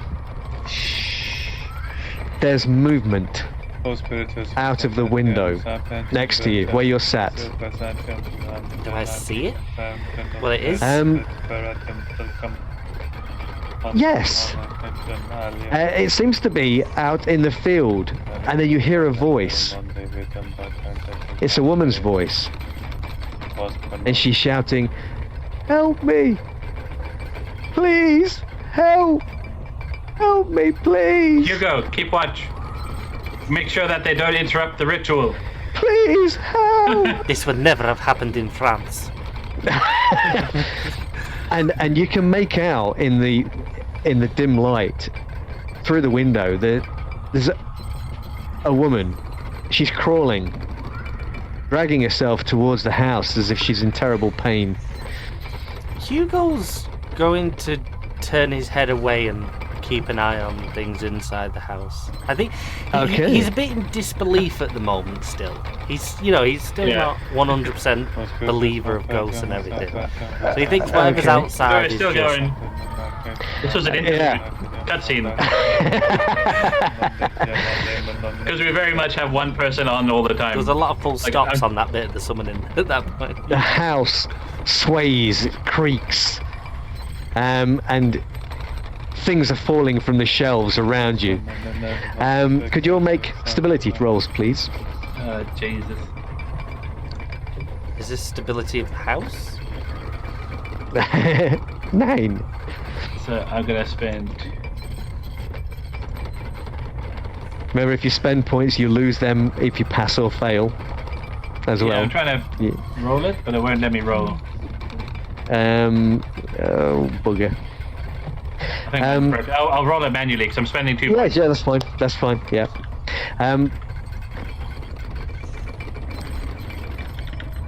Ouch. Okay. Yes. You both lose 2 points of stability, Peter and and Avery. Yeah. Ow. As this thing, this unnerving sound. Yeah. You can probably hear this voice calling from outside, the house shaking, and Peter carrying on with the ritual like a trooper. Yeah, I'm carrying on, but I don't trust myself. But I don't know the words. Yeah, if you close the spell at any point, you don't have it. You can't see it again. Okay. Oh, Spiritus. Whatever. I can't pronounce it.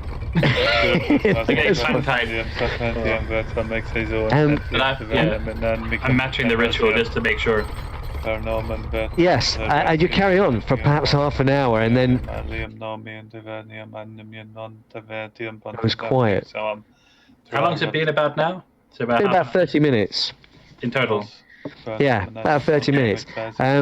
In fact, keep going. Yeah, I would like.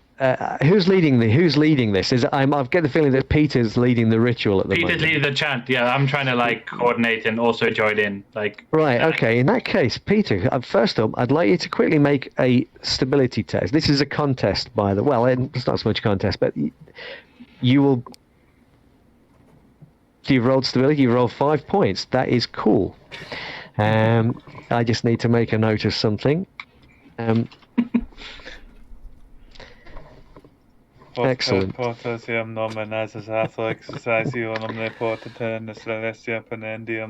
You go. You can hear this woman. She's out in the field. She's calling. She's calling for help. She's closer to the house now. You can kind of make out her pale skin and her red hair. And you can hear her shouting. She sounds like she's in terrible pain. Yeah. Help! Please help! Please help!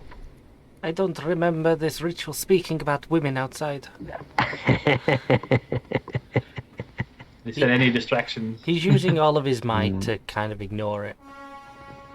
Okay, so yeah, this voice carries on calling. Robert can help her out. I'll deal with her later. Yeah. So that voice carries on. The rest of the house goes silent for a moment. And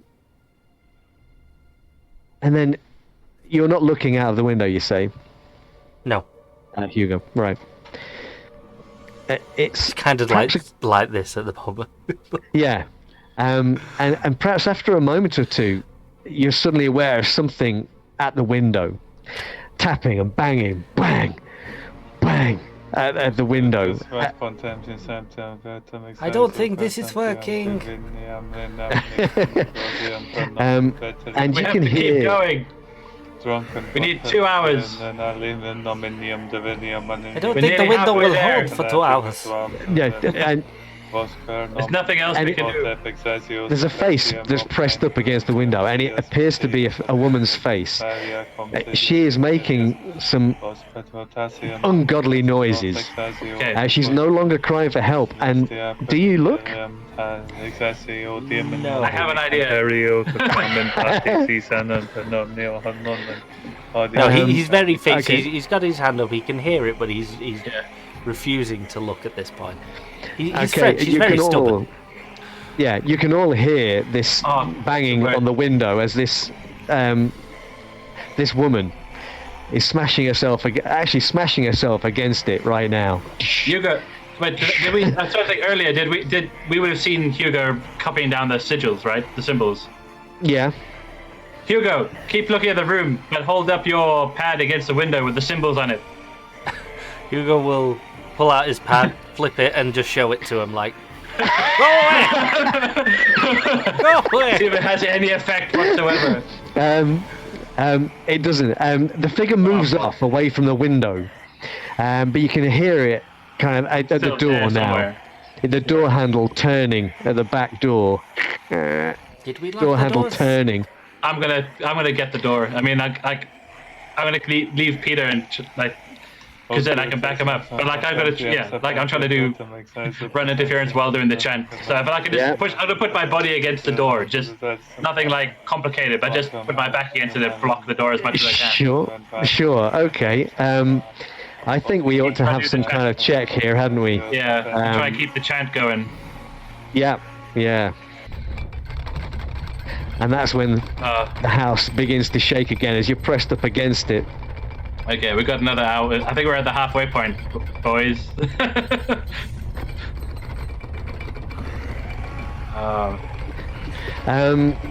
So what are we rolling?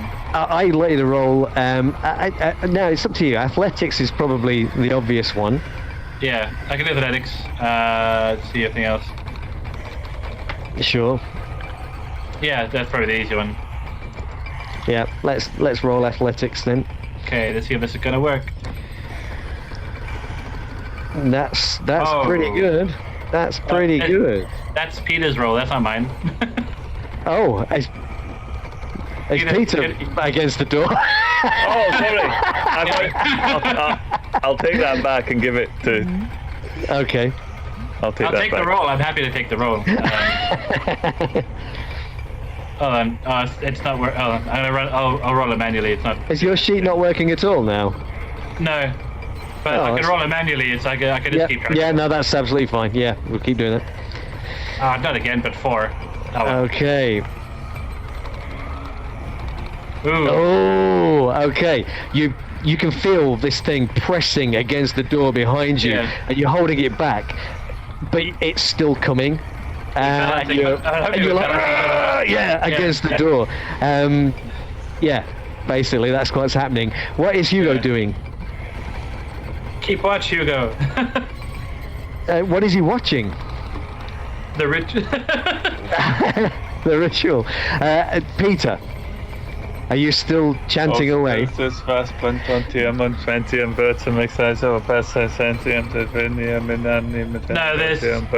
the summoner. I mean, anyone I think can chant. I think. So I was trying to. Yeah, anybody can chant. Yeah. You could probably do both. Somebody was saying with the. No, it's not. Oh, no, I don't think so. On stream. Yep, sorry. Oh, outside of it, okay. Does the chanter and the watcher have to be the same person, or do they have to be different? who the hell knows, mate? Who the hell knows? And it's now the time to be asking that question. Join in if you want to. It's like a face mask. At worst, it'll help. A little bit. Yeah. At worst, it does nothing. There is a sudden noxious smell once again that kind of descends from the ceiling above. Yeah. The screeching and the wailing from this creature carries on, and then something drips down through the ceiling, and it starts to patter on the floor around you, and little puffs of smoke start appearing. I'd like you all to make athletics or fleeing checks, if you would. Why? Where are we running to? No, this is Just to not dodge out of the getting way burned by acid. of this acid that's dripping down from the ceiling, this noxious smelling acid. I'm going to spend 2 points of athletics here. Yeah. Yeah, same. I just rolled an 8. Could I keep that one? I've rolled like several. Like I've been since the macro broke. Every single roll has been a 1. What is it? I think that dice thing is rigged. Man, I'm thinking that's you horrible. guys are about to get dripped on.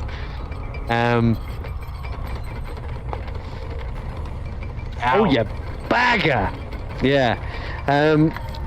So as this acid kind of splashes down on you from above, you take 5 points of health damage to your health there, as this acid splats on you and burns through your clothing straight away onto your skin. Smoke rising from your arms and your shoulders, wherever it's getting you, as it's dripping down. This corrosive smell. Does hit threshold do anything, or is it just? It would do if this was actually attacking you with its. I've rolled an 8. Do I avoid it? You avoid it, yeah. Yeah, I think it takes me down to exactly 0. I think. Oh, does it? So I take 5 Because then I damage on come to the health. hit. Yeah. Yeah, that's when things start happening, isn't Yeah. I have no idea what that means. it? If you start going below, Oh yeah, because it's like you take negatives and things. you can go into the negatives. But at the moment, you now will be doing everything at a -1. Yeah. Okay. Yeah, because of the searing pain that you're in. Yeah, you are hurt. Fine, we're hanging on. Permanent injury. Yeah. Just 1 more hour and then I can pass out. Yes, and as this half an hour continues, please would Peter make another stability check for me.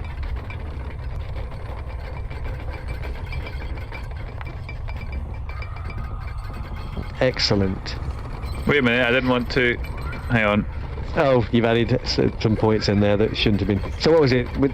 Was it 2 points? Yeah. So you rolled a 3. At this Yeah, point, lovely. Hugo has heard Peter saying these words so much. I think Hugo will also be saying them at the same time now. Yeah. Okay. What's your health at the moment, Hugo? 3. Hugo will have a paper copy of the chant because I made 3 copies of it, like at the very beginning. So Yeah. If he wants to join in. yeah, but he can't look at it, can he? He's looking No, at things, that's a good point. True. Yeah. Okay. Cool. This thing moving around outside is now at another window. I'm gonna say somebody is gonna see this thing. Somebody has to see this thing. You can't not Yeah. avoid it. Who is it going to be? I mean, the problem I have is like I would like to take the hit, but the problem is I think my character is like in so much pain right now. I don't know if he would actually be looking Hugo will take anywhere, the to hit. be honest. Hugo Okay, sees it. Hugo is going to see. As you look out of the window, you can see that there's this woman, and you noticed her pale skin and her red hair before, but the skin now, there is a different pallor to it, as you can see through this dirty window, and there is blood on her clothing also. In fact, from about here downwards, it appears that something has wrenched open her chest. Her rib cage has basically been split in half, and you can see that it's just a mess of gore and blood, and this woman is clearly not alive. Please make a stability roll.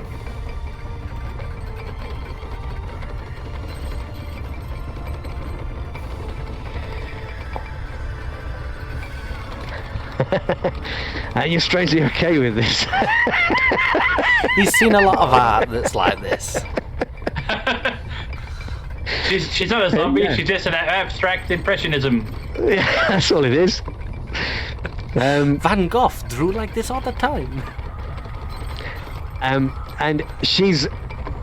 you can see that she's got like a stone or a rock in her hand, and is kind of hitting the side of the window with this rock, as you're watching her flail against this building, almost as if she's not. Well, clearly there's no intelligence. Your stability roll of 2. Yes, it did. It did. That was when I got you to roll earlier. It did. Yeah, right. And you know there's not much time left. You just got to keep this up for just a little bit longer.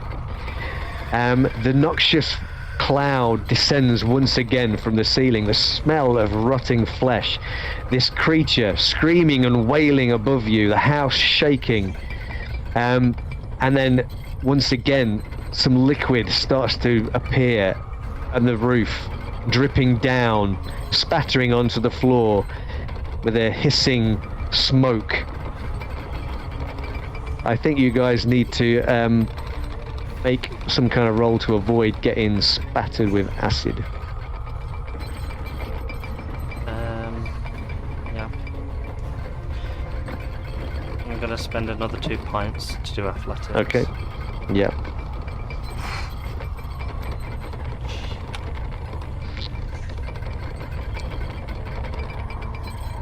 Oh yeah.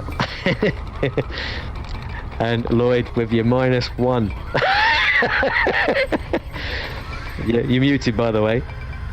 So I got 5. I was like, if there turned out to be another 1, then like the dice roll is broken. 2 points. So it's 4. Yep. No. Okay. So you all managed to kind of dodge out of the way as the acid splatters down onto the floor around you, burning its way through the floorboards. Yeah. The ritual is continuing. You're getting very tired though, Peter. Avery, you're chanting too? Yeah, as much as I can around everything else to keep it going. Hugo's picking up the slack, I think. How far along do we reckon we are now? You've probably only got. You're probably on the final leg of your little journey here. Even if it kills us. Hugo will valiantly stand for this last bit. Okay. He will get off his chair and be like, "Viva la France! Viva la France!" This is where the zombie just comes down through the ceiling, grabs it, pulls it up into the roof, rips his head. Something is starting to form in the pentagram as your chanting continues, and the wailing and the screaming. It starts off as like a smoke. Yeah. And starts to kind of get thicker. This like a fog, a mist almost. It starts off, and then it gets thicker and thicker and thicker. And how about we go for another stability roll here for Peter as he. Yeah. We're still going. Because the problem with this is like the only thing I know that would have an effect in the situation would be that the dust of Ibn Ghazi, which would immediately make it worse. Nice. Excellent. Okay, and then that's when. Yes. That is when your little pocket watch chimes, Peter. Whew.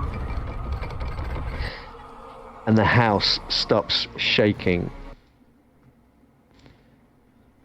And it goes quiet. But this smoke it begins to form and coalesce in the center of the pentagram. You have something that you need to do at this point, which I believe has to do with the dust of Benghazi. Oh, God damn it. Can Hugo bring out a Dyson? Dyson. This isn't His roll preparedness. Okay, so in that case, I'll like pull out the cigar box, and then I guess the powder we haven't used in the ritual already, and then fling it and close his eyes. As this thing forms and swirls, and you can hear it, and you can hear it calling you. It's calling you by name, and it's cursing. It's damning you to hell, to a life of eternal torment. I'll do the thing with like a handful. You'd be like, "Well, we'll see you in hell," and then I close my eyes and then like throw it, like close your eyes. Well, throw it and then close my so I don't. Because the thing is, we know from the description that if this reveals whatever it is, it's going to look horrendous based on all the description so far. So I don't want to see it. But if it's required, it's required. Like, it's the Watcher's problem. Oh, okay. Yeah. Somebody has to see it, but somebody's got I don't want to. You cast the dust into this roiling cloud that's formed in the center of... And the dust kind of is taken up like a whirlwind or a dust devil in the center of the room. And just as you close your eyes, you just catch sight of perhaps this. Yeah. You couldn't resist, could you? I fuck that. No, I'm going to make you all goddamn roll.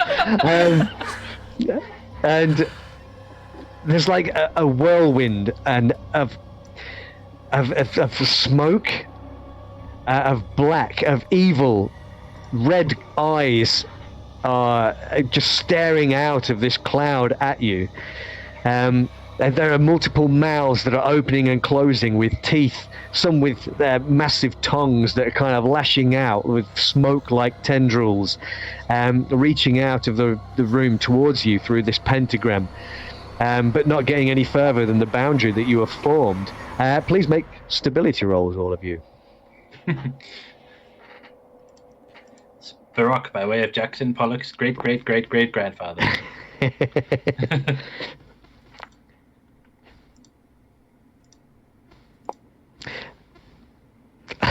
That's absolutely fantastic. Because the good news, folks, is that this is a mythos shock, and the difficulty is higher than normal for this, and the amount of stability that you lose is 5 points. Ouchies. What happened? Does stability also go negative? Yes, it does. Are we actually losing 5 points? You are losing 5 points of stability right now. Yeah, I'm good. I'm on -3. What are you on? You're on -3. I'm on 4. You're on 4. Okay. So even if I mean, we if you spend points in stability, even if you make the roll, you still lose them. You do. I think it's a gamble. I think it's only when you fail. I think, but yeah, and wow. So 2 of you, it's like tunnel vision, I guess. That's kind of what happens, and you see, you catch a glimpse, just a glimpse of this thing. These eyes, there's many eyes, the mouths, these little tendrils of swirling out and reaching out to grab you. Voices coming out of each of these mouths, damning you to hell, and cursing you, and something snaps. And it's going to be even worse for Peter, I'm afraid, because Peter was the one that was leading the this ceremony. And I'd like you to lose another 4 points of stability. Before I do that, just no matter if you win or lose a stability roll when you've spent points, you still take those points off. You do, yeah. Right. I'm -6. Oh! Wow. Yeah. Is that before the extra 4? I have a wife and children. What happens here is the spell, the banishing spell, this ritual that you have performed, as you speak it, and you have this kind of tunnel vision effect as this creature is revealed to you, this impossible thing that could never ever exist, right? And it somehow opens your mind up to the I don't know, the universe, whatever it is, and you suddenly realize how insignificant you actually are. You know, you are. What are you compared to all of these things that you have seen that you are being shown right now? Does Hugo see a reaction in Peter? I don't know. I don't know what Peter's reaction is going to be. Because I can't remember what happens. Can Hugo save him and like bring him back with psychoanalysis? Maybe at this moment in time. At this moment in time, that might be tricksy. Like Hugo's still seen it. It's just not affected him. That's right. Yeah. So he could be like, it's all lies. Don't let it get to you. Be like me. Yeah. So I kind of wonder.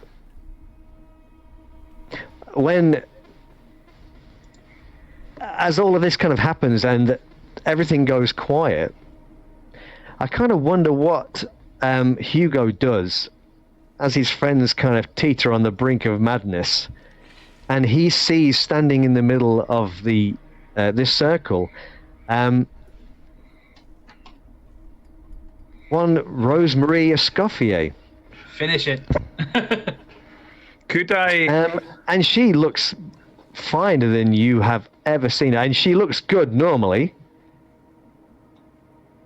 But she's standing there, and who is Rosemary, and what is she to Hugo? It is Rosemary is not just any woman. He is the woman next door that he loves and will marry one day. Yeah. And she's standing in front of you right now, and she is saying, Hugo, we could just leave, you and me, right now. This is what you've wanted all along, isn't it? We could get married. We can go back to France. Can Hugo assess the honesty of said comment? That is an interesting question.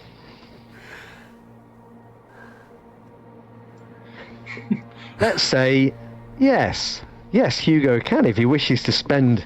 I will spend points. a point. I will spend a point to assess Like you can the tell honesty. by the way 17 of the eyes look up and to the left that it may be telling the falsehood. Yeah. Only. No. She's telling you the absolute God's honest truth. What is it you wish for more than anything, Hugo? What is it?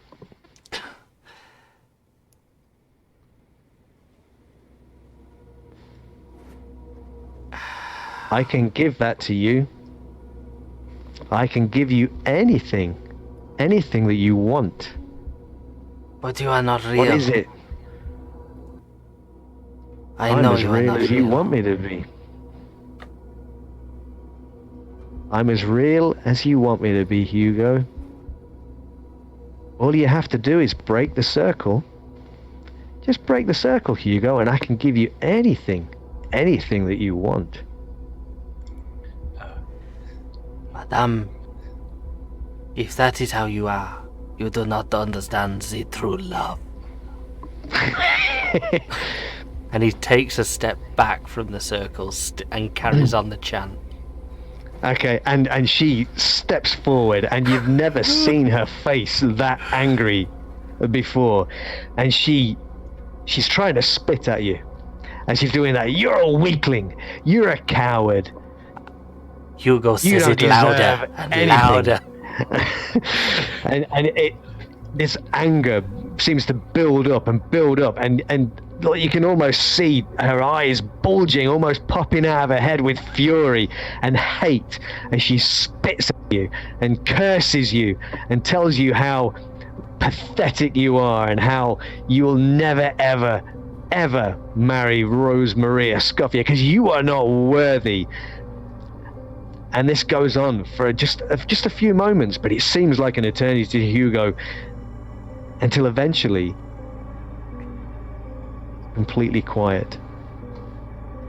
All you can hear is Peter babbling softly to himself. Everything goes quiet.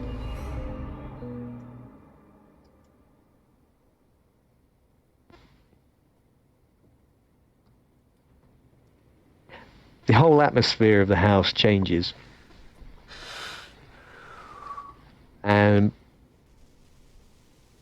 But Peter is... What is Peter? I mean, I'm assuming he's almost catatonic at this point. Is that kind of how it works at -6? I can't remember, but that's what we're saying. My mind is blasted. Yes. I possibly have developed a mental illness. Yes. I will continue to suffer the ill effects of being shaken. The only actions I can take are panicked flight or frenzied attacks on any perceived dangers. Oh, we could have used that. Oh, damn. I have continued to chant the chant. That's what I'm doing. The chant has just continued.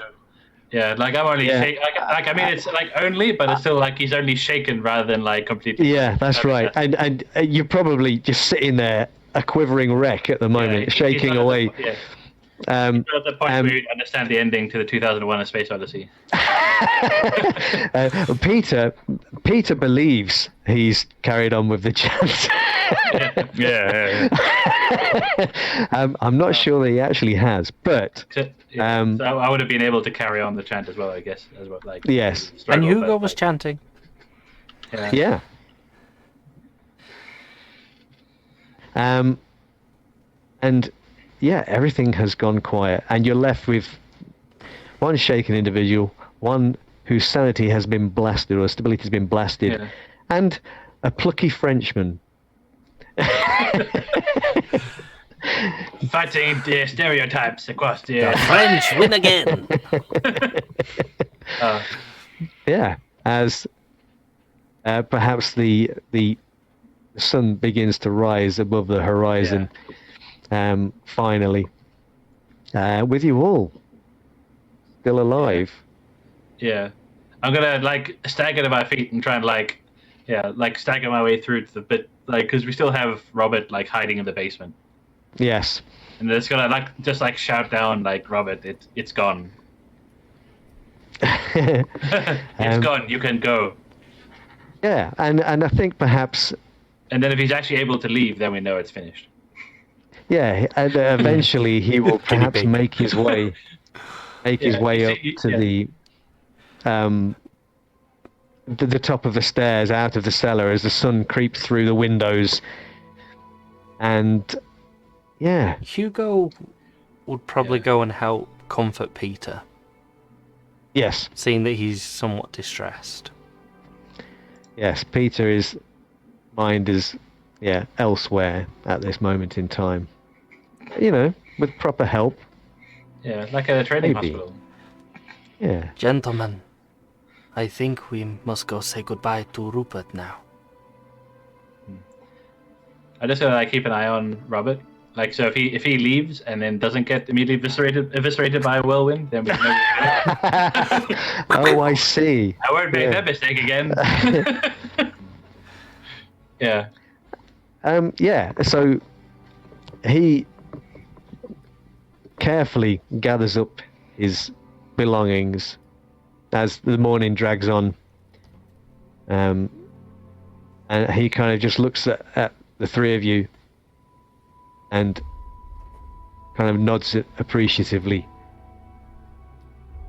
And he opens the door and he stands there for a moment, looking out. And then takes a step out. And that's where we'll end it. Guts everywhere. Yeah. Well, we'll never know. Yeah. And that's it, folks. We're done. Well done, people. Yeah. We have completed and survived Go team. Edge of Darkness. Well done, And, guys. yeah. And we did it in an evening, which is cool. We did a one shot in one. Lots of practice got us here, folks. Yeah. I'd like to take this moment to acknowledge the contributions of my hard-working team. Okay. Yeah. So I guess we say goodnight to everybody here and say thanks for listening and tuning in and doing whatever you're doing. Yeah. And Sleep well. yeah.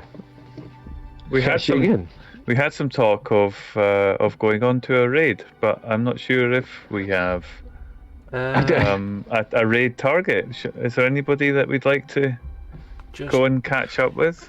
Go and say hello to, introduce ourselves. Just Check a checking random with channel. Angie has got somebody lined up for us to raid. I'm just trying to get the information off her. Bear with us. Oh, is she awake? She said Bless she her. sent the links, but I don't know where. Bear with me. Oh, there's a Merc board game going somewhere. Is there? Wow. Where? Where? I Discord whisper. Where? Discord. Correct. Is it a DM? Did you DM? Not to me, you didn't.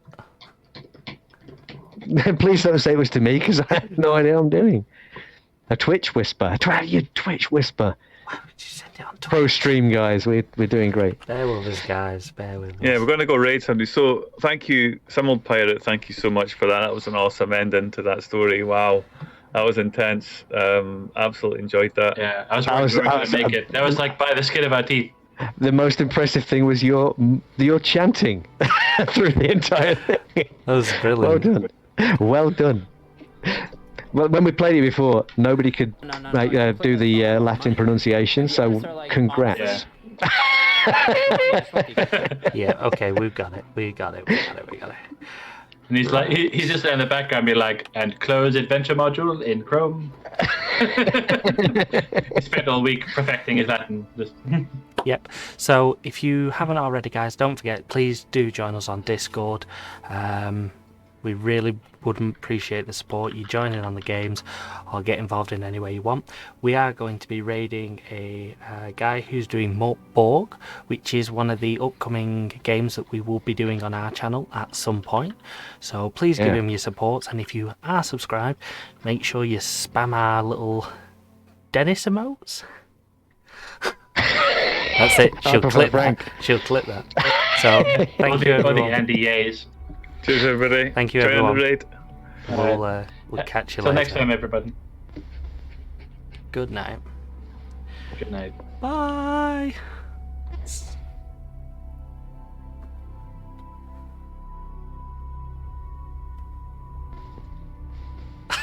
Is it gone? It's gone. Yeah, it's gone now. Gone. We're too cool to. Everyone else is too cool to wave. Remember, hang on, guys. Have you switched scenes because we're still recording?